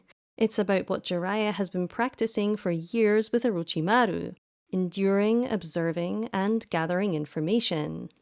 He kept knocking it back and forth, which meant the water inside must be going back and forth too, in different directions. That's when it came to me! Naruto excitedly tells Jiraiya about his breakthrough. Jiraiya struggles to stay awake at first, but it's played for laughs, and more importantly, it doesn't dampen Naruto's mood. Enjoying the intrinsic satisfaction of doing something for himself, he grins, laughs, and throws his fists in the air. He even presents the cat who helped him, who is named Shu, by the way, after Kishimoto's cat. Once he wakes up properly, Jiraiya does express his pride in Naruto and offers a warm smile. He thinks to himself how unorthodox Naruto's technique is, and muses over how unusual he is as a person. His focused, pleased expression here tells us that Naruto's bizarre approach to jutsu, and indeed to life, is an expression of authenticity Jiraiya feels genuine affection for. The way Naruto embraces his own uniqueness and uses it to solve problems sets him apart as an oddity, sure, but it's going to be a key element of his greatness, and it makes him a really fun student.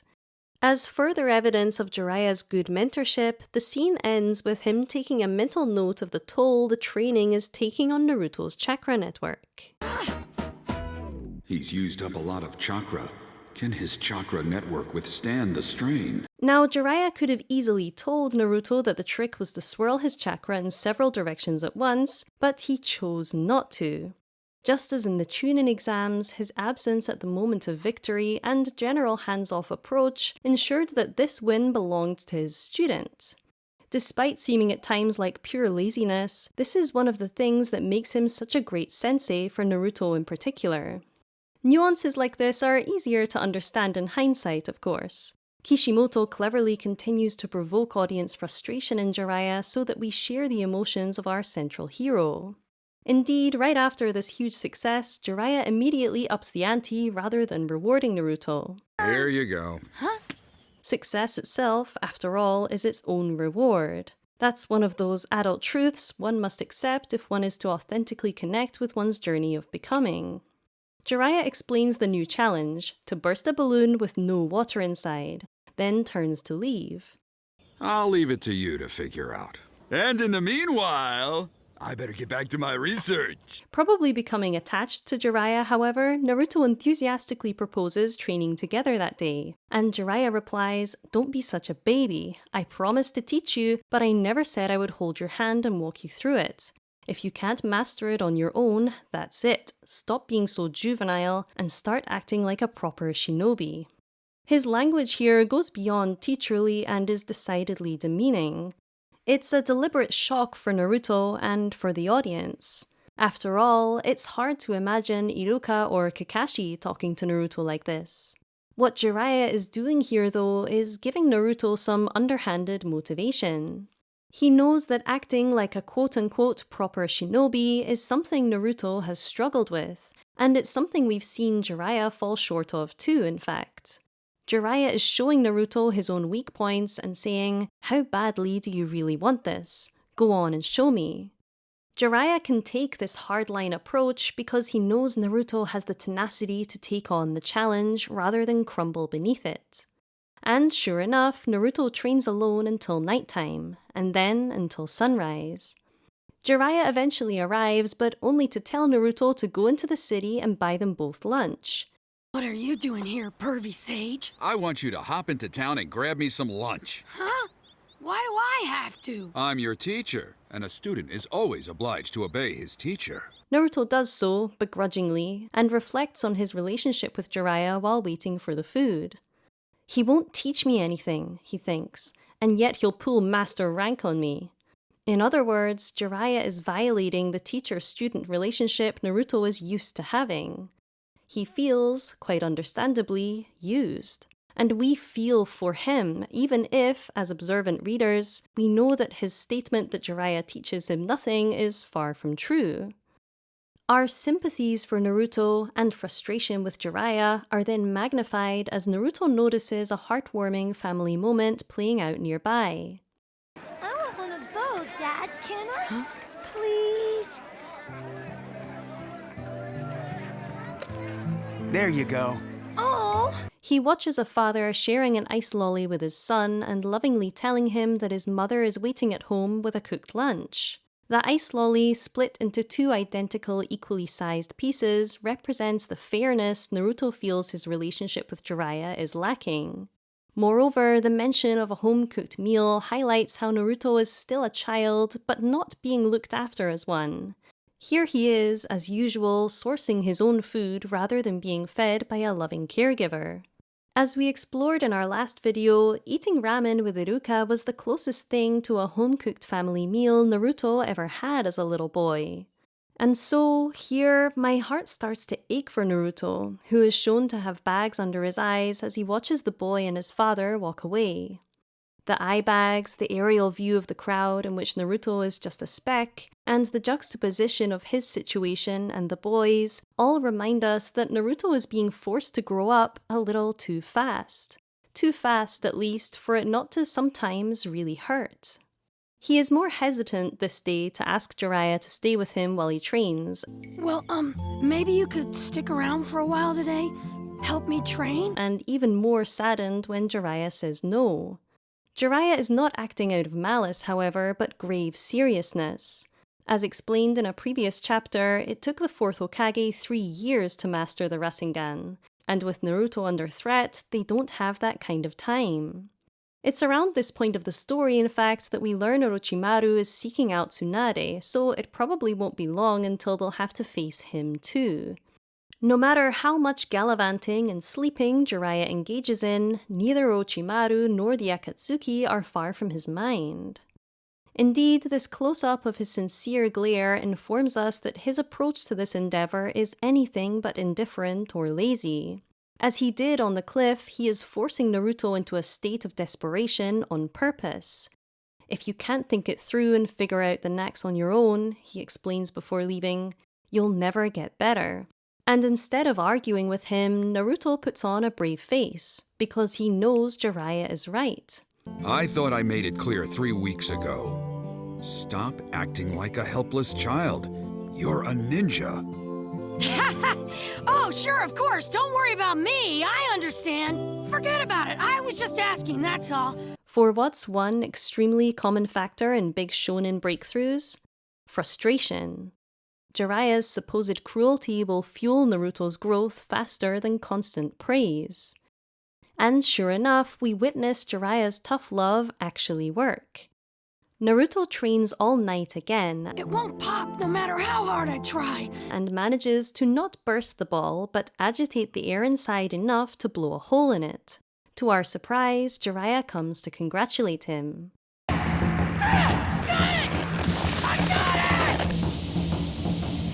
Well, we seem to have made progress. Only this time, Naruto has a more mature response to this taste of success. Instead of losing focus to celebrate his progress, as we saw him do with the water balloon and also back when he managed to summon a tadpole, he remains dedicated to the final task. "I've only managed to make a hole in it," he says. "I haven't gotten it to burst yet."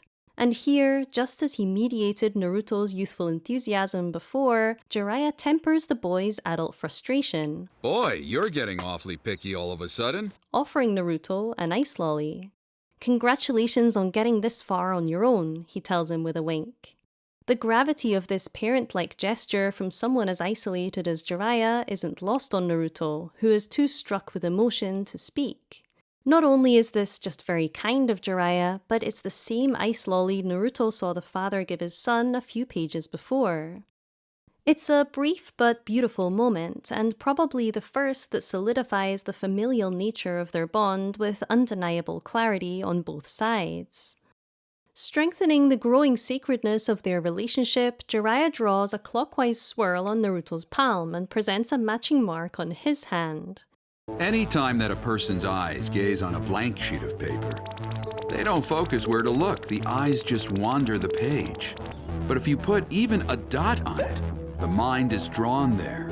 The mark represents the flow of chakra Naruto is to concentrate on, so it's useful for this exercise. But more importantly, for us, it acts as a symbol for his connection to Jiraiya, like a physical stamp of kinship, or at least similarity. It's the same mark. You're the kind of kid who got yelled at in the academy for a lack of concentration, aren't you? When Jiraiya goes on to explain how the mind wanders unless it has something to focus on, we learn that Jiraiya went through the same struggles with his concentration that Naruto is tackling right now. Indeed, later on while battling Orochimaru observes that Jiraiya likes tutoring Naruto so much because of how much he reminds Jiraiya of his younger self. Arguably, even Naruto's affection for his wallet, Gamma-chan, is a subtle parallel with Jiraiya, as Gamma means not frog, but toad, and no one is bigger on toads than Jiraiya is. He's a mini Jiraiya in many senses, but maintains his own unique identity, which Jiraiya is very sincere about helping him hone. Back to the training, Naruto, as usual, doesn't do well with verbal explanations, and Jiraiya expresses exasperation at this in his head. However, he is outwardly calm and patient, and his continued accommodations for Naruto's individual learning style, and care not to overwhelm him, count for a lot more than any momentary frustration. Indeed, he will later claim that he prefers Naruto over a student with more natural talent like Sasuke, because the latter would be boring. Not only does he accept Naruto's unconventional mind, he enjoys it. Anyway, this scene with the swirl ends with us feeling positive about Jiraiya, and also satisfied that Naruto does, after all, have the support that he needs. Naruto even confidently proclaims when Jiraiya says he's off to do more research that he doesn't need him to stay while he trains. Therefore, we understand that Jiraiya has fostered in Naruto some vital independence and intrinsic motivation, a sense of emotional security. And just to hammer home Jiraiya's genuine care for the boy, he silently apologizes to Naruto as he walks away. There's no other way, Naruto. This training you must do alone. Sorry, Naruto, he thinks. You have to master this exercise on your own. You have the potential to achieve the level of the 4th Hokage, so go for it. That last phrase in particular, urging Naruto to go forth and achieve his destiny, is touching. It makes me think of a parent dropping their child off at their first day of school. I know this is new and I can't be there with you while you do it, but I believe in you wholeheartedly. That is one of the key steps in fostering confidence and authenticity in someone you're in charge of helping to grow. Subverting any of our potentially lingering doubts about Jiraiya even further, his research for that day is soon revealed to be actually related to Tsunade, rather than more drunken womanizing. Thankfully for Jiraiya, Tsunade has made a name for herself in the town thanks to her gambling habits, so it's not long before he's hot on her trail. I know who you're talking about. And I can tell you where she is right now, too. How about a drink, friend? When he returns, Jiraiya finds Naruto collapsed from exhaustion after mastering the 2nd stage of the Rasengan. Well done. It looks like you've mastered the 2nd step. He smiles and reflects on the impressiveness of this feat, but Naruto just wants to know what's next. Come on then. Let me hear the third one. That'll have to wait for now. Showing more of that intrinsically motivated focus Jiraiya has been striving to cultivate in him. He even tells Jiraiya, who is excited to start the search, to stop acting like a little kid. Naruto has progressed so much that their dynamic has shifted again, and he's the one having to tell Jiraiya to stay focused. And he's right that this is no time for messing around, as Tsunade, her assistant Shizune, and their pig have just been ambushed by Orochimaru, who arrives on a giant snake, decimating Tanzaku Castle in the process. Orochimaru. As the boys set out, Jiraiya produces another balloon and demonstrates the Rasengan's third stage. Whoa! It's almost like a small typhoon. In another reminder of Jiraiya's status as a legendary ninja, Naruto watches in amazement as he uses the technique to blow a hole in the side of a tree with just one hand. Once you've mastered the third step... Get this!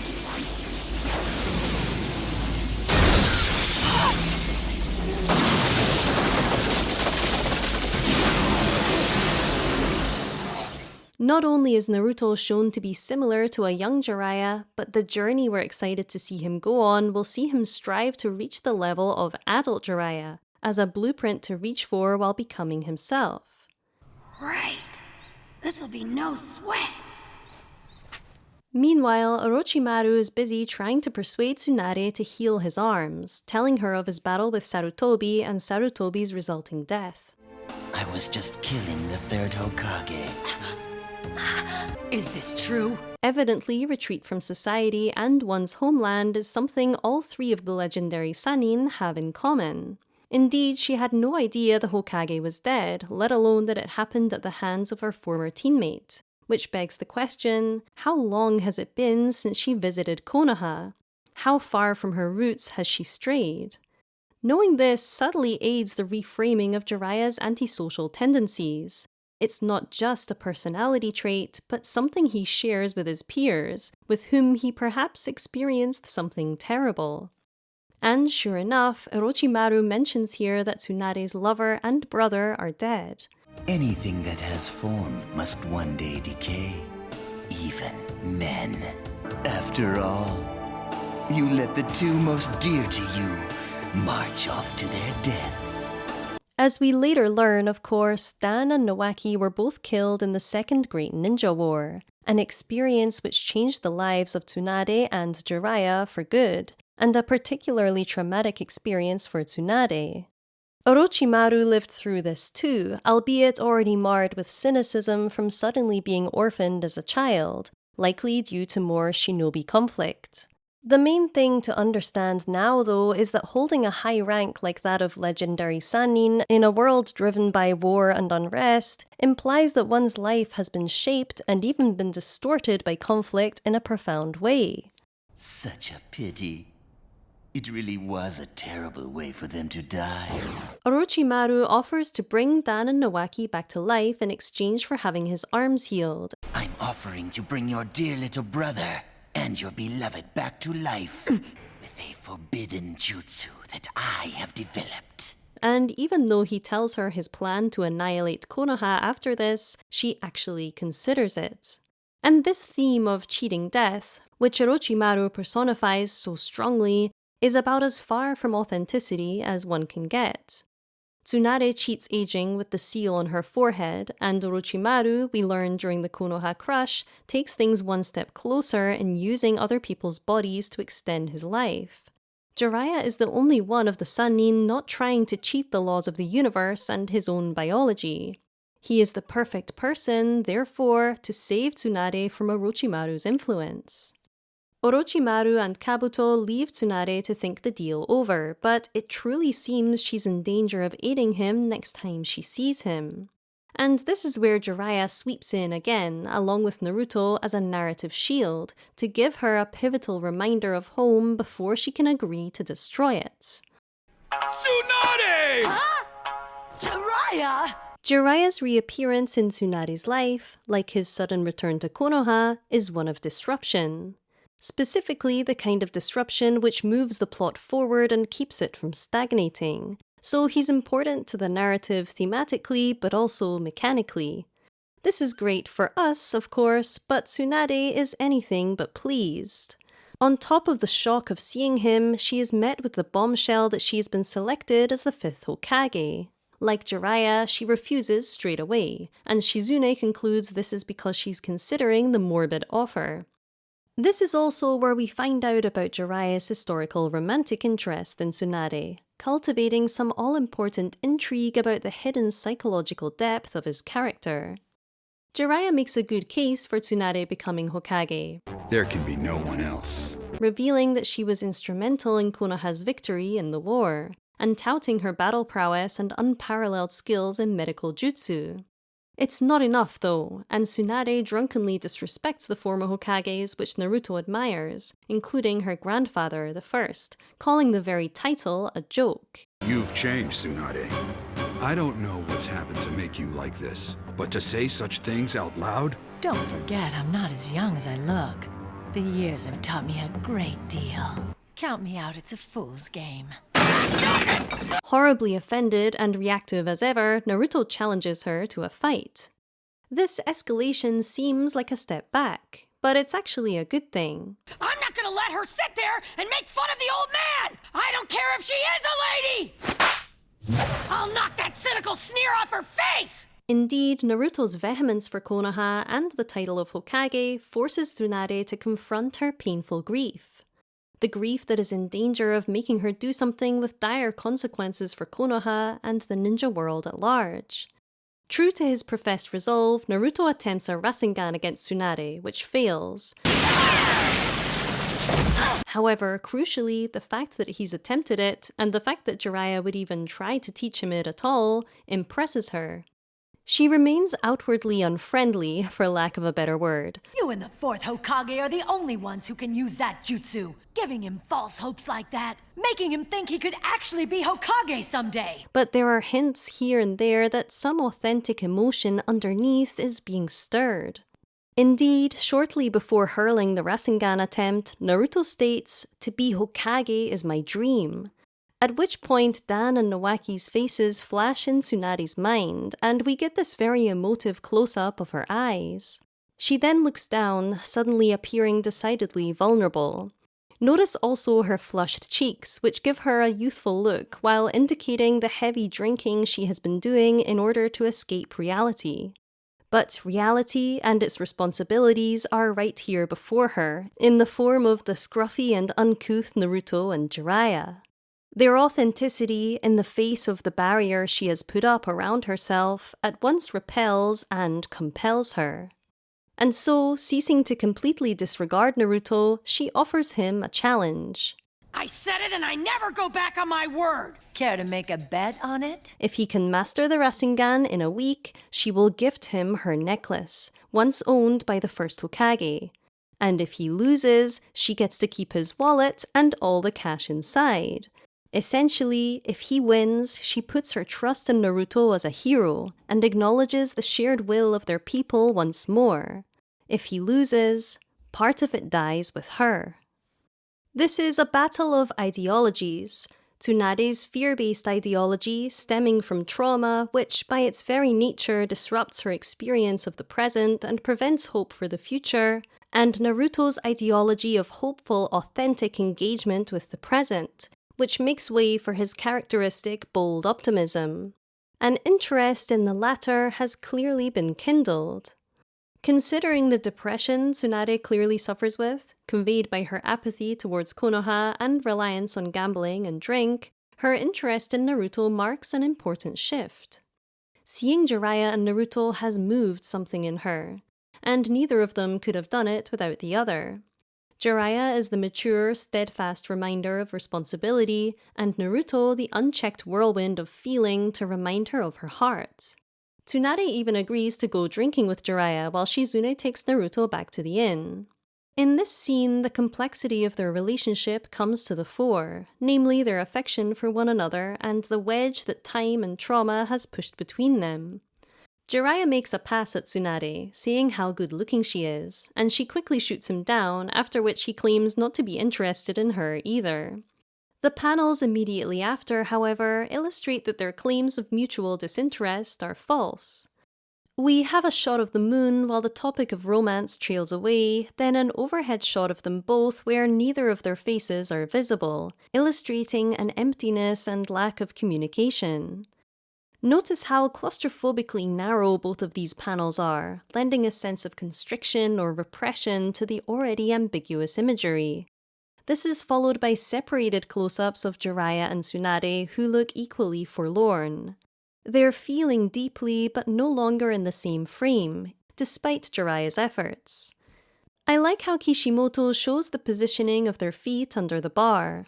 Jiraiya is more relaxed with his legs splayed either side of the stool, communicating his more honest approach to the conversation and to life, while Tsunade is actively leaning her feet away from him.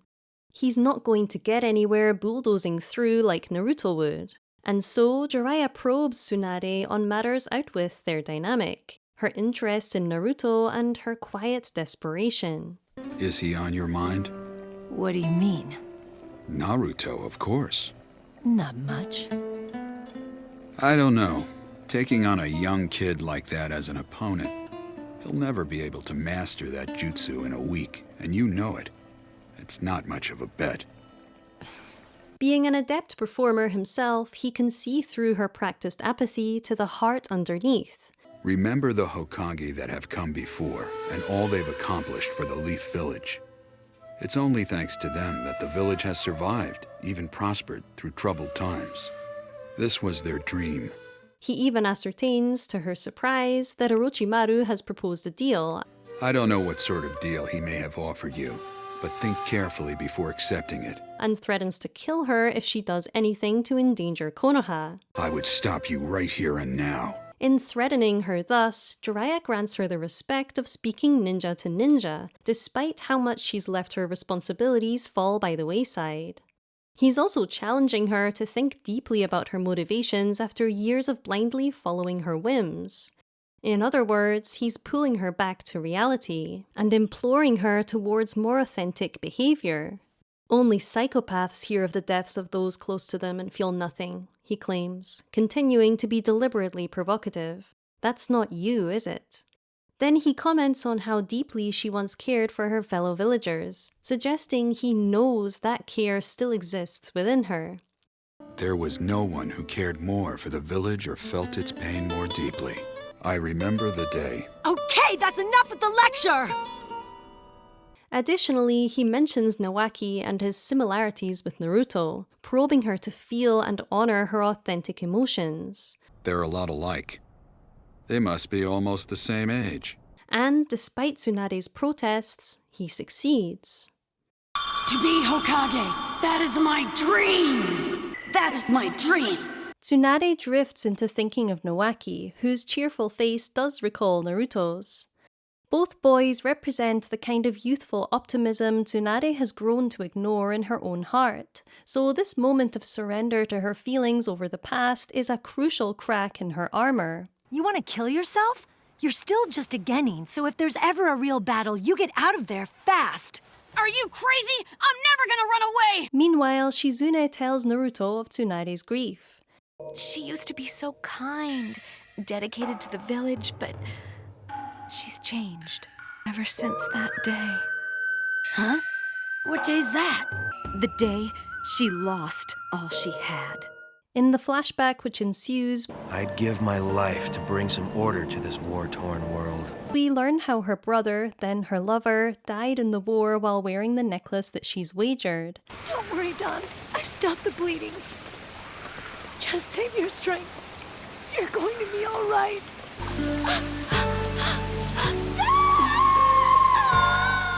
We also see a glimpse of her dynamic with her teammates. When Tsunade is on her way to view the body of her brother, Jiraiya puts a hand on her shoulder and tells her it might be best not to see. And Orochimaru, on his way back from visiting the body himself already, makes some cruel comments just to hurt her. The condition the body's in, she won't even be able to recognize her little brother. Silence, Orochimaru! Historically, Jiraiya has protected her, and Orochimaru's cynicism has been a source of pain. Having not experienced war himself, Naruto is moved by what he hears and he tells Shizune he's going out to train. His motivation here successfully reminds us that the task of preventing past horrors from reoccurring isn't just the burden of the older generations, but of the younger ones carrying on their legacy. The main point of this flashback, though, is to show us that Tsunade's discouragement of Naruto is, after all, not outright cruelty, but a fear of seeing the cycle of tragedy repeat itself.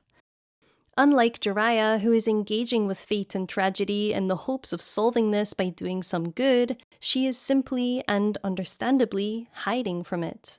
Hiding from an inescapable aspect of life and from her own core beliefs. And protecting the village is a core belief of Tsunade's.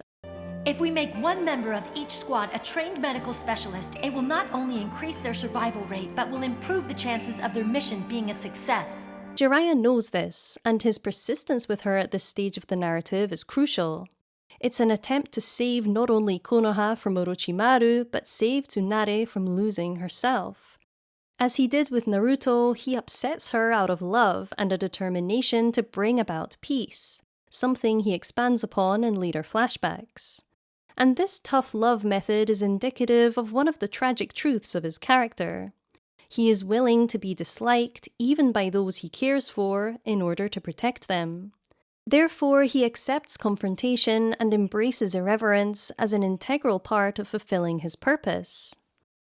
On the 7th and final day of the wager, Tsunade drugs Jiraiya so she can meet with Orochimaru alone, but ultimately betrays him, stating, "That kid reminded me of their dream." To think that I could have been so blind. But the memory, it was the memory of their faces. Hey, big sister! Tsunade. I love them both so much. The chance to see them again, to hold them in my arms. That boy, he made me remember something. Something I'd been trying to forget. Orochimaru, of course, is unmoved, being exactly the kind of psychopath Jiraiya was alluding to before. It seems we've reached an impasse. So be it. His coldness, juxtaposed with Tsunade's emotionality here, helps us see her in a distinctly heroic light, and her tears as she tells Orochimaru that her love for those she lost will never fade justify Jiraiya's faith in her beautifully. Now, Jiraiya gets a lot of flack for seeing Tsunade as an object, but this is a gross oversimplification. He is vocal about how beautiful she is, and, well, she is beautiful, but also sees the heart in her at a stage in her life where even Tsunade herself had forced her own goodwill into silence, and all of Konoha had written her off with such finality as to not consider her for Hokage until Jiraiya mentioned it. In seeing through her defenses and being okay with being forceful enough to break them down, he repairs her resolve and self-worth, giving her a second chance to lead an authentic life. Summoning the determination to defend her principles, Tsunade attempts to kill Orochimaru. Kabuto claims that the area they're in is too tight for a battle, so they move to a more open area where he takes Tsunade on himself. Displaying her renewed purity of resolve, she gives it her all, utilizing brawn and technical prowess worthy of her legendary title. As she soon realizes, though, Kabuto is no ordinary medical ninja. Damn! He hit my intercostals! Can't breathe! I was never that quick or precise, even in my prime. And she ends up sustaining a stab wound from his kunai. Terrified of blood since her failed attempt to save Dan on the battlefield, Tsunade is incapacitated by shock. By this time, Jiraiya, Naruto, and Shizune have arrived. Lady Tsunade! Keep in mind that Jiraiya isn't in good shape either, though, still recovering from being poisoned. And yet he takes charge, stoically saying that his condition can't be helped. Jiraiya tells Shizune to handle Kabuto while he deals with Orochimaru. Just leave Orochimaru to me. An eye for an eye, he says, alluding to the third Hokage's death. And little lines like that are important. Just as he left Konoha but never stopped keeping tabs on its enemies, he didn't go to his sensei's funeral but feels a moral responsibility to avenge his death. Not forgetting his duty to protect Naruto, however, he tells him to stay out of the fight. Naruto is quite desperate for a piece of the action here, but Jiraiya reminds him that shadow clones won't even work as a distraction against these foes. You're in over your head.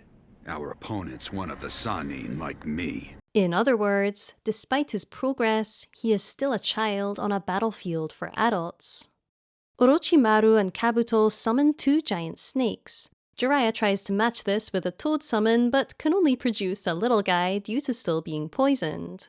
This makes him the butt of the joke for a moment, with Orochimaru calling him pathetic.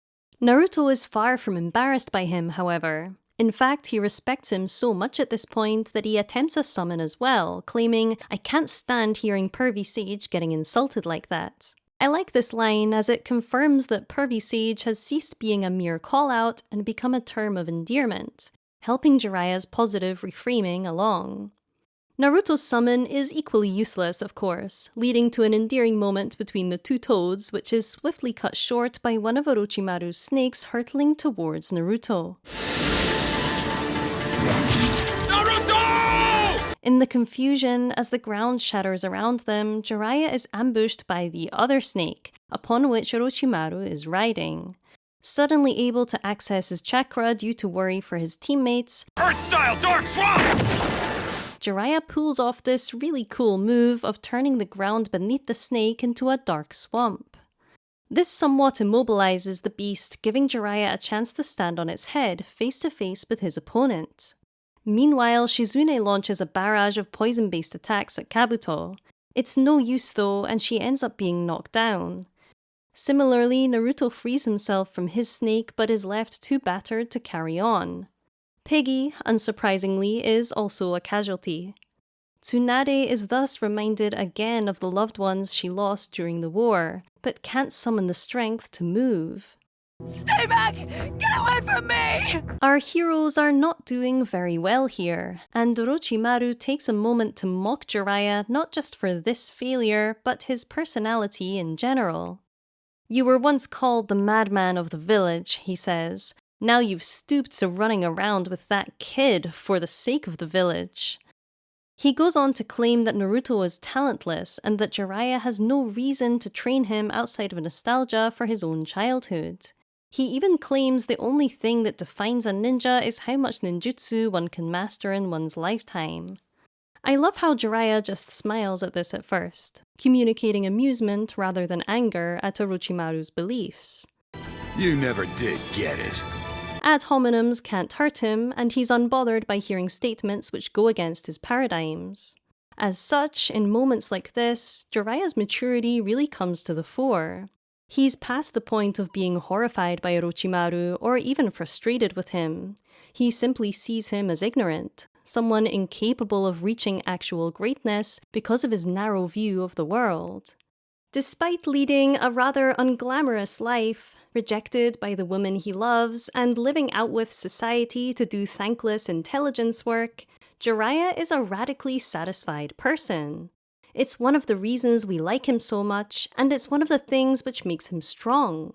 Orochimaru, on the other hand, who thinks greatness consists of only mastering all the jutsu in the world, an impossible thing, he will never be satisfied as long as he lives.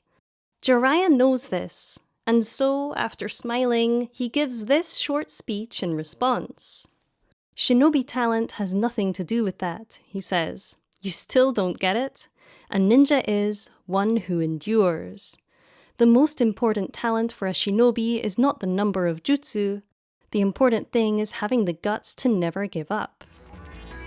And the kid has got that in spades.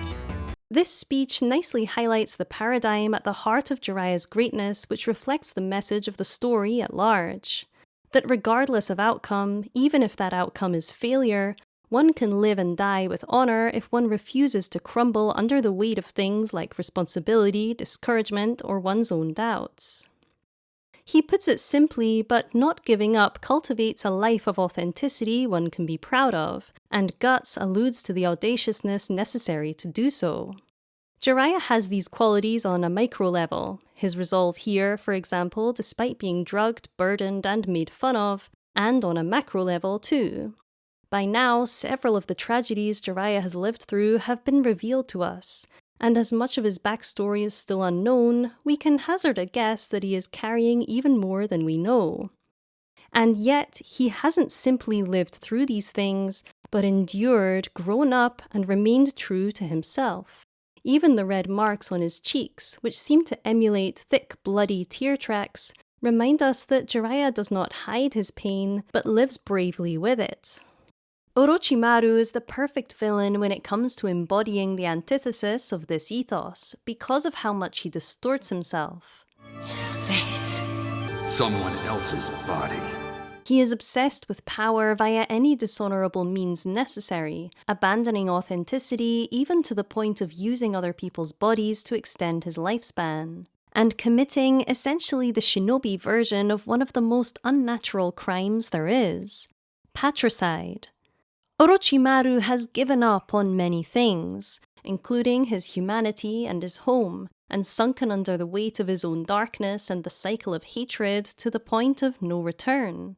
He seeks to possess in desperation for control, while Jiraiya is wise enough to know that, especially displayed in his life as a hermit, greatness isn't something you steal or own, but something one accumulates through one's ability to withstand. That's enough already, you traitor! And our titular hero embodies that beautifully too, as displayed in this striking full-page spread which concludes the chapter. As Jiraiya lands the last line of his speech, Naruto puts himself between Tsunade and Kabuto, blocking Kabuto's fist with his headband before he can land the final blow. Earlier in the battle, Naruto's position as a child in an adult world was clearly established. He has transcended that structure here, using that virtue of gutsiness Jiraiya prizes so highly, and exceeded even Jiraiya's expectations of him. Even the angle helps to illustrate this visually, with Tsunade cowering behind him. It gives the illusion that Naruto is larger and taller than he actually is, as if he were the adult and Tsunade the child. The juxtaposition of Jiraiya's words and Naruto's determined face is really wonderful, as Jiraiya's idea of greatness does mirror Naruto's own in a vital way. While their personalities diverge here and there, they share a redeeming tenaciousness in their actions and beliefs. That same tenacity which helped prevent Tsunade from drifting into darkness has now saved her life. Jiraiya's will is not just being passed on to Naruto here, but being melded with Naruto's own, as the greatness of these two men combines to create something new. Maybe that's one way legends are made. Indeed, to Kabuto and Tsunade's surprise, Naruto is audacious enough here to try his hand at a Rasengan. Alas, Kabuto dodges with ease before making fun of Naruto's defiant self-belief. I've severed the lateral vastus muscle in your right leg as well. What's the matter? Are you frightened? As I remember, you were nothing but big talk during that first tuning exam. Where's all your big talk now? And Kabuto has a point here in that Naruto's battle confidence isn't quiet and self-assured like Jiraiya's. It's brash, immature, and action-focused, with the potential for Naruto to embarrass himself. But at least it isn't unfocused, as we can see in this close-up panel of Naruto's eyes.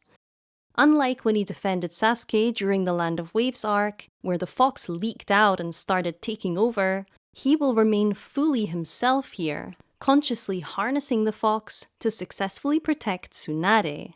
All right, Grandma. Get ready to pay up on our bet. That cursed necklace of yours is about to be mine! Indeed, despite staggering exhaustion, Naruto soon makes good on his promise to win. After blocking Kabuto's kunai with his palm, he summons a shadow clone, not as a distraction, but to swirl and contain his chakra for a spectacular finishing move, a complete and devastating Rasengan.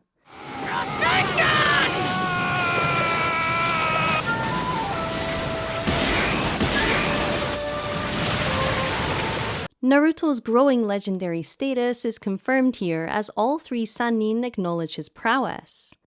Jiraiya smiles proudly, Tsunade is in awe, and even Orochimaru is impressed. A child mastering a jutsu like that. It's significant that this display of greatness happens with this particular move. In keeping with that idea of personal authenticity, the heart of the move is a vortex. And what do Naruto's first and last name refer to? A spiral, a swirl.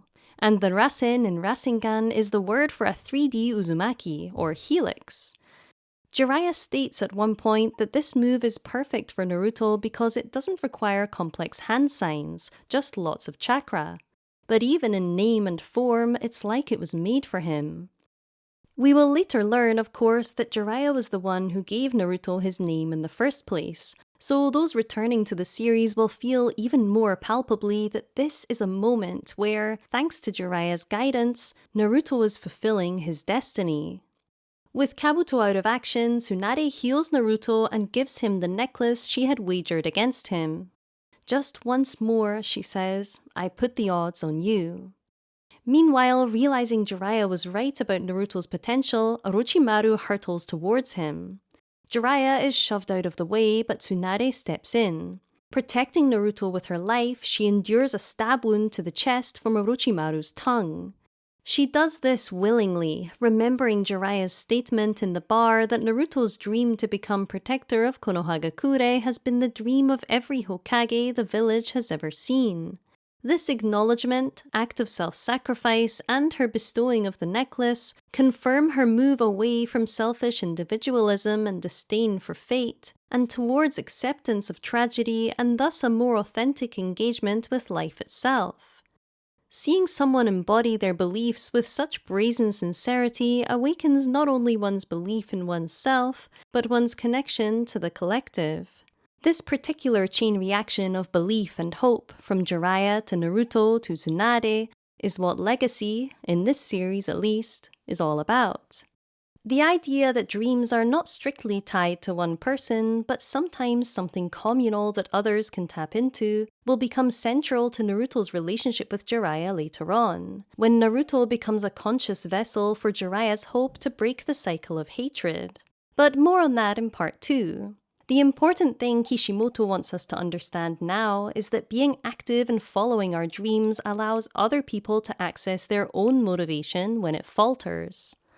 Naruto has certainly reignited Tsunade's determination to protect Konoha, for which Naruto has made himself a symbol. She sustains another wound but refuses to leave his side. Then she does something even more remarkable.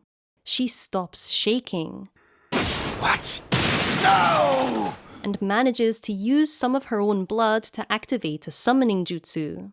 As a medic ninja, being inflicted with a fear of blood, our good friend here has her own weaknesses too, doesn't she? Of life's very essence, forced her to shy away from her calling and her legendary status. The inspiration she has received since Jiraiya and Naruto's arrival, however, has steered her back on the path of authenticity.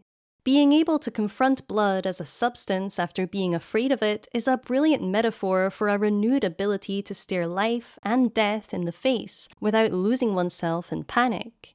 It's what Jiraiya has learned to do in order to survive tragedy, and it's what Naruto must learn to do too if he is to reach such legendary status himself. Releasing the reservoir of chakra in her forehead to heal herself and keep fighting, Tsunade claims her new title here for the first time. I've been chosen as the 5th Hokage of the Leaf Village! She also boldly reclaims her status as a great ninja, summoning the giant slug Katsuyu. Lord Orochimaru! Jiraiya manages to follow suit, summoning Gamabunta, and Kabuto helps Orochimaru call upon the great serpent Manda. Quickly, come out! Come out! Inu Saratori Hitsuchi! Summoning Jutsu! The creatures are toweringly huge, on par with one another in menacing grandeur, informing us that, after years of stalemate, these three are meeting as equals at long last. Kishimoto gives us a double-page spread just to soak up the immense theatre of this moment, and rightly so. More than just a battle, this is a return to truth.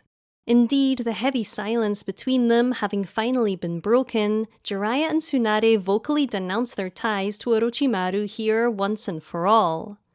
I remember finding Jiraiya's line, "We're no longer comrades," very strange when I first read it. For hasn't this been obvious for decades? But the truth of the matter is that due to war and tragedy and the solitary nature of these three ninja, rifts have happened between them which were never fully acknowledged.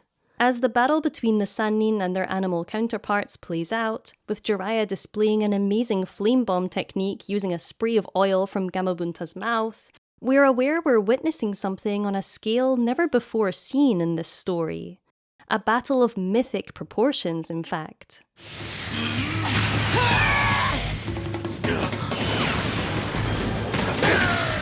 If Naruto is to become the legend he dreams of being while not neglecting his audaciousness, Jiraiya is the perfect mentor for him to emulate.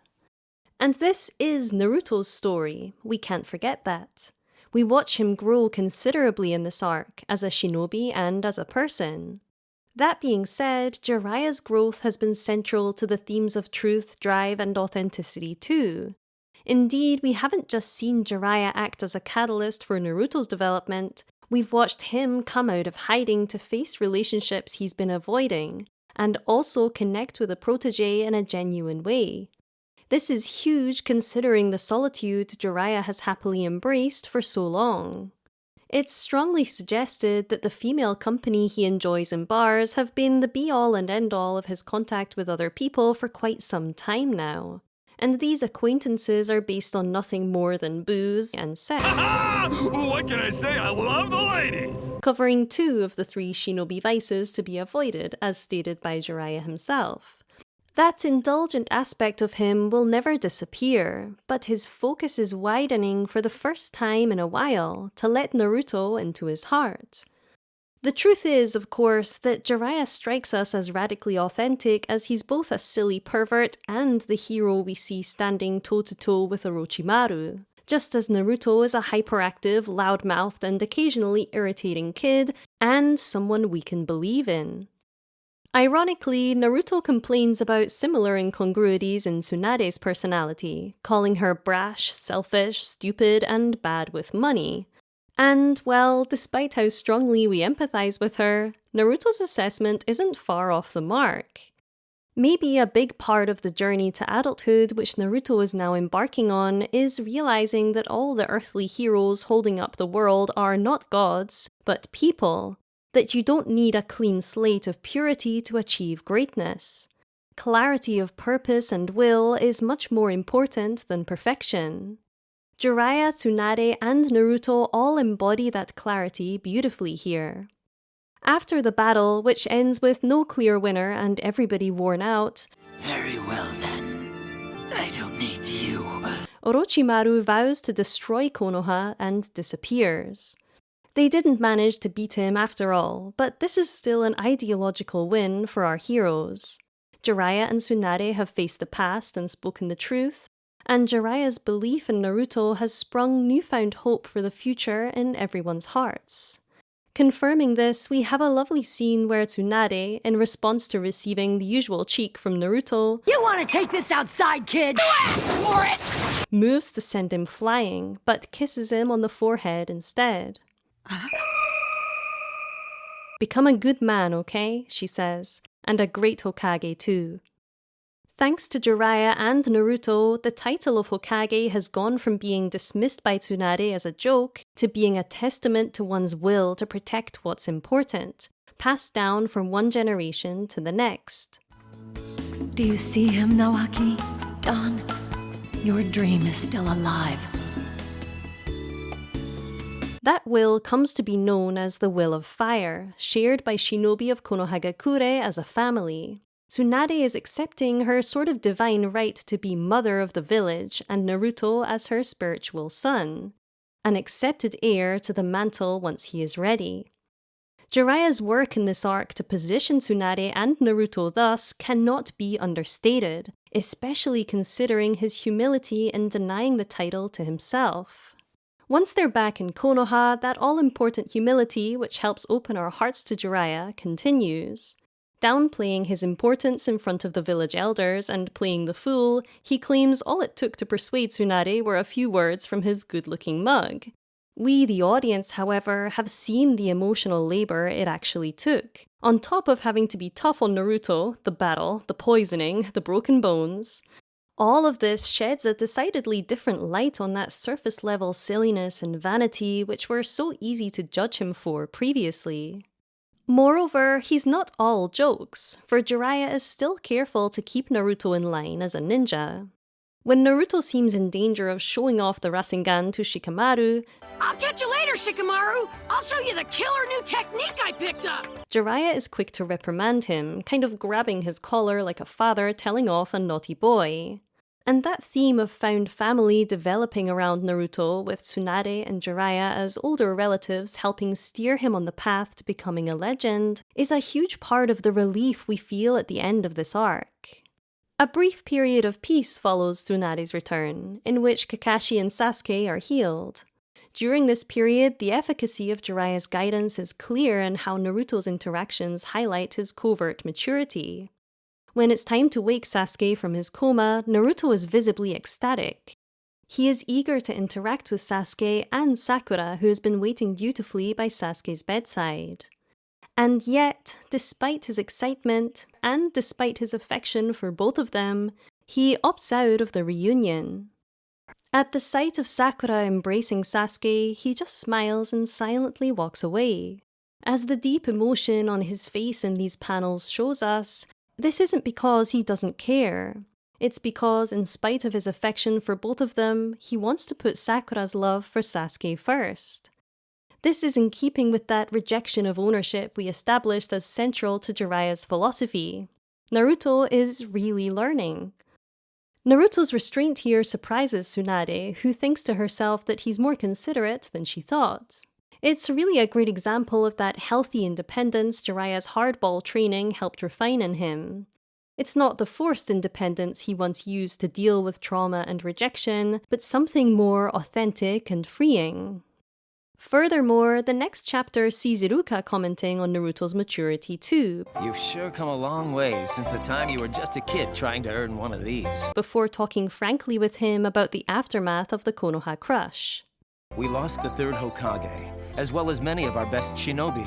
But even so, we still have to carry through with all the missions we're given. Though everyone has to pitch in, even the walking wounded, like Kakashi Sensei. This information sharing deftly conveys that Naruto has become a trusted member of the adult world, a world which Iruka no longer needs to protect him from. Scenes like these establish that Naruto has returned from his trip with Jiraiya as something closer to a finished product. And it's a good thing this is happening quickly. The time is right. Head for the Leaf Village. If Naruto is this generation's Jiraiya and Sasuke its proto-Orochimaru, our heroes have their work cut out for them in terms of making sure history doesn't repeat itself. By the time Naruto goes to see Sasuke in hospital, it's become clear that his descent into hatred has only worsened. Mirroring Orochimaru's detachment from his teammates, Sasuke is consumed with jealousy of Naruto's growth, and even shows disdain for Sakura's care. While the jealousy is unsurprising, his rejection of Sakura starts to feel more and more like a flashing warning light. She brings him a plate of apple slices here, and rather than just rejecting them, he smashes them out of her hand. Done. All peeled and ready. I'll cut it so it's easier to eat. Here, you want to try one? This outburst of unapologetic violence informs us that his defensive withdrawal is becoming offensive. We even have these two narrow panels on top of one another here as the scene closes, showing Sasuke's eyes above Orochimaru's to hammer home this point. Unsurprisingly, when Naruto arrives at Sasuke's bedside, Sasuke challenges him to a fight. Naruto. Yeah, I'm listening. I want you to fight me. And they head up onto the roof.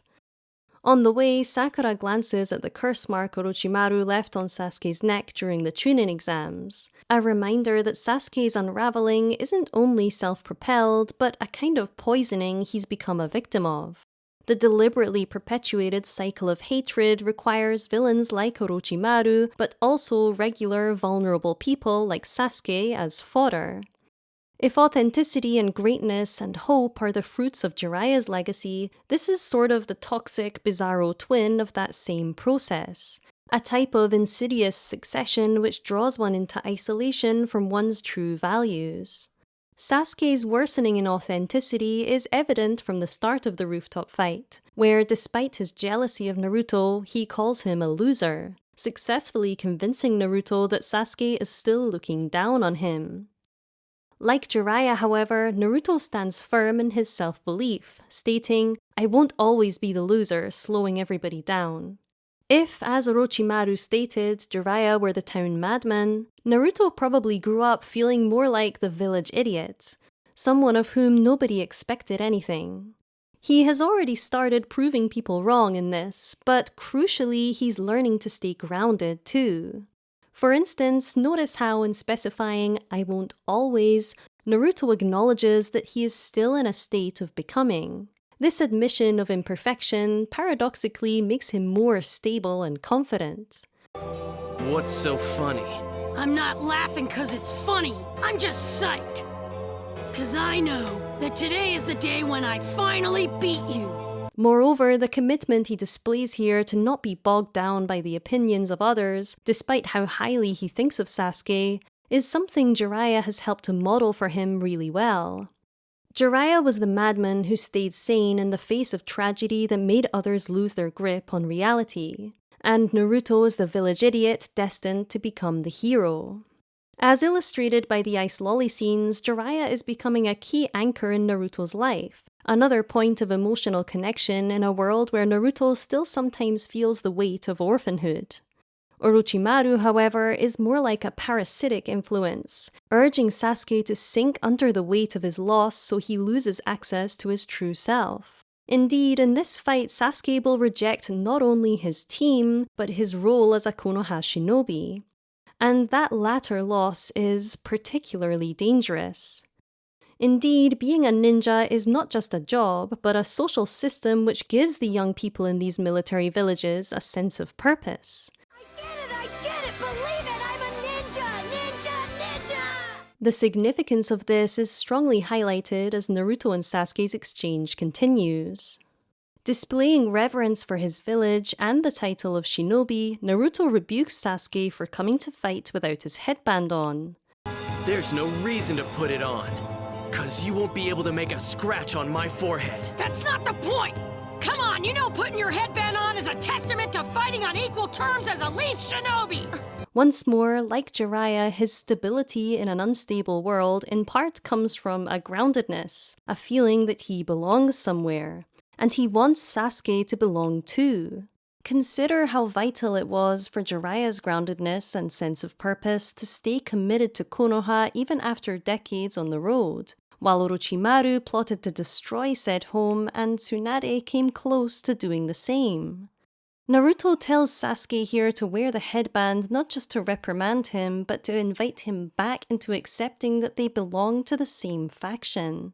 This faction, this team, has been Sasuke's only present family for years. Not to mention that the headband is not just a signifier of being part of society at large, but a signal that one has a firm identity in being from somewhere. Therefore, in screaming over the headband, "I don't need that thing. Just do it! Come on!" Naruto is really yelling at Sasuke not to abandon himself. And yet, it's not enough. Naruto! Sasuke! Sasuke claims not to need the headband and commences the fight without it. We talked earlier about Jiraiya having to push Naruto to grow up faster than he would like, and that theme of premature exposure to the adult world, which runs through the whole series, is evident in this fight, which sees Naruto and Sasuke both using their most powerful jutsus against each other. Chidori!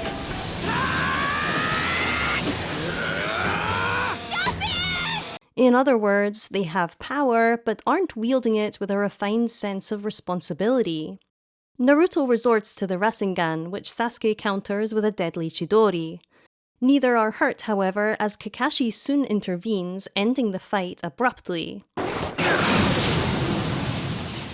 The aftermath of this sees Naruto shocked into silence, Sakura in tears, and Sasuke walking away. Kakashi then addresses Jiraiya, I'm assuming it was you who taught him that technique. Whose sudden appearance makes me wonder, has he been there the whole time? Did he have the chance to intervene and, trusting fate to take its course, decide not to? Either way, the important thing here is that our two mentors share a very interesting conversation about responsibility and the parallel between Team 7 and the legendary Sannin. In an unusually accusatory tone for him, Kakashi asks Jiraiya if he was the one who taught Naruto the Rasengan. Then he says Naruto was too young to handle it. He could have killed Sasuke. I know you want to protect him from the Akatsuki, but still, to entrust him with a jutsu like that. In response, Jiraiya criticizes Kakashi for teaching Sasuke the Chidori. Aren't you a fine one to talk? This is one of the risks of putting one's faith in succession of will and responsibility. There's a chance that one's student might do something which contradicts your core beliefs. It's a disconcerting thing. In fact, you can see their discomfort and shame here conveyed in how they are blocked, with a huge water tank between them. Throughout this exchange, they don't even look at each other.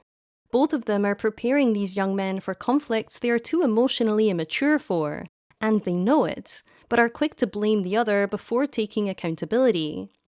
Jiraiya, however, is the only one here who openly second-guesses his tutelage. But I never imagined he'd be willing to use a jutsu that powerful against a comrade from his own village. Did I miss something between those two kids, he wonders. So Kakashi explains things. It's nothing we haven't seen before.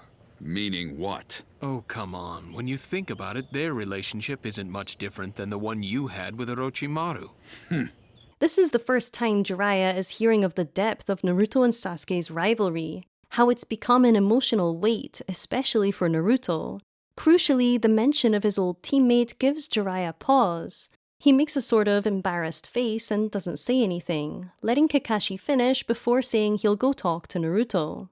Sasuke is a comrade and a rival at the same time. That's why he won't stand for it when Sasuke tries to belittle him. He's been dogging Sasuke's steps every inch of the way, since their first days at the academy. It's time I gave somebody a talking to. There is an unusual introspectiveness from Jiraiya in this scene. Notice how his facial expressions are more guarded than usual and he has his arms crossed.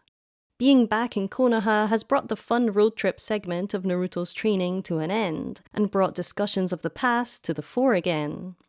Even though he has done the utmost to protect and guide Naruto, we see him feeling uncomfortable and worried, as if realizing that this responsibility he's taken on is bigger than he thought.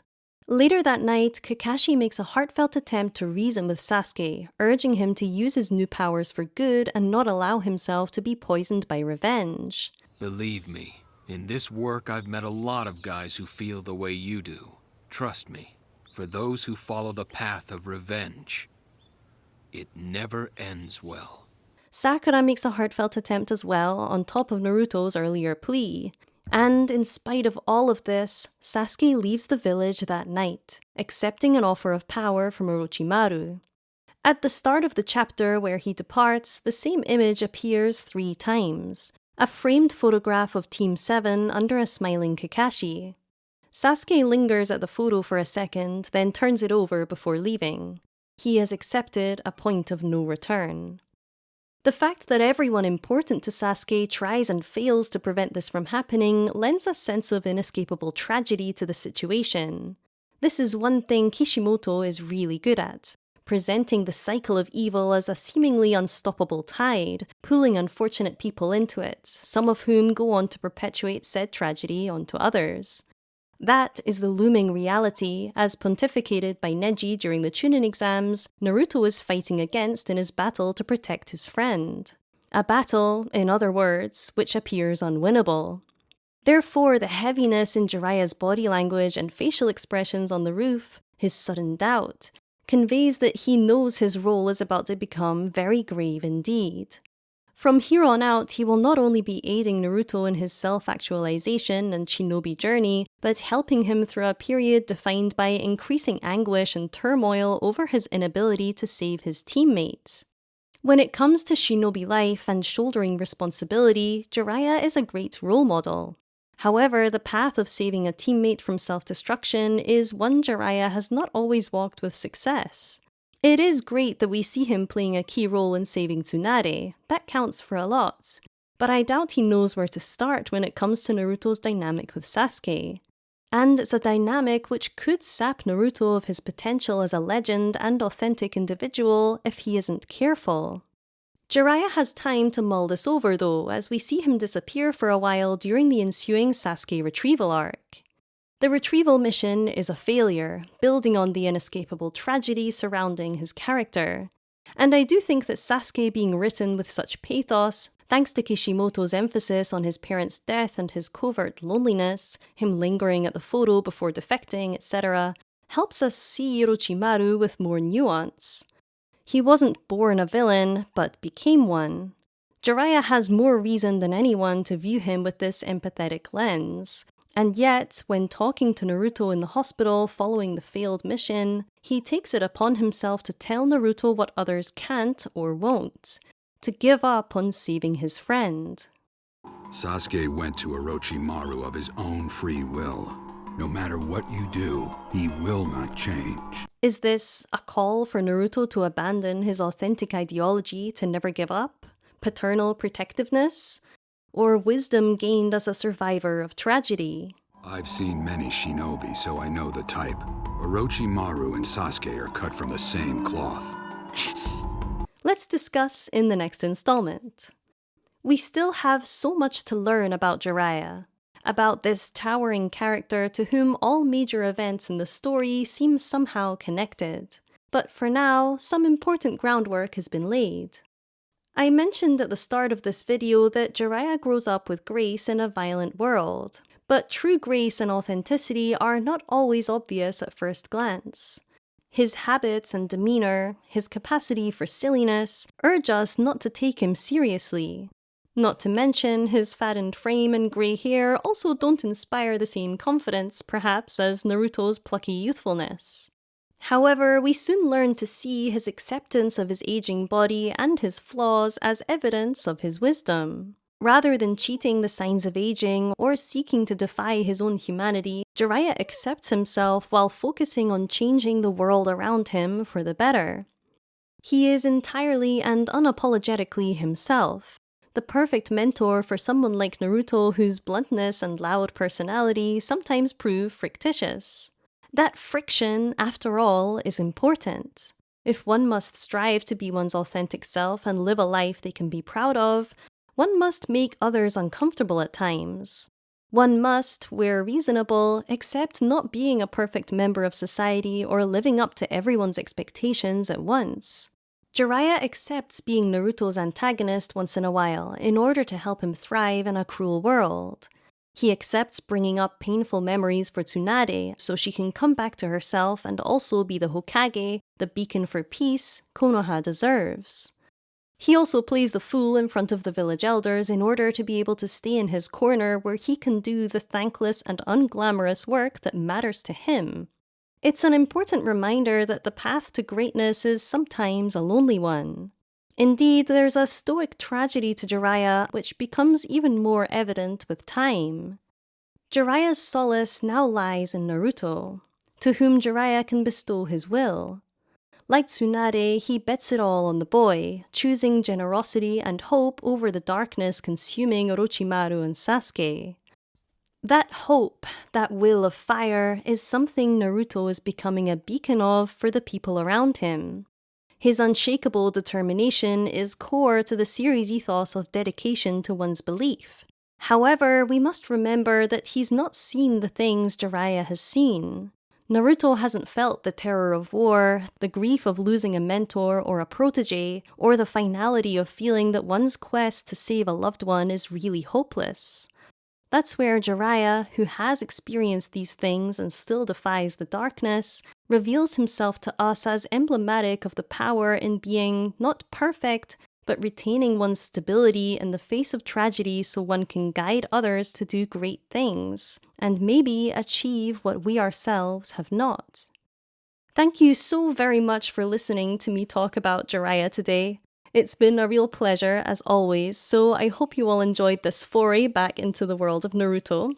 If you did, please let me know down in the comments, and don't forget to like and subscribe too if you haven't already. I also have a Ko-fi which you can donate to, and I'll link that down in the description.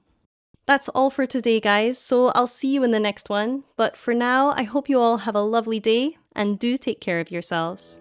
Ciao!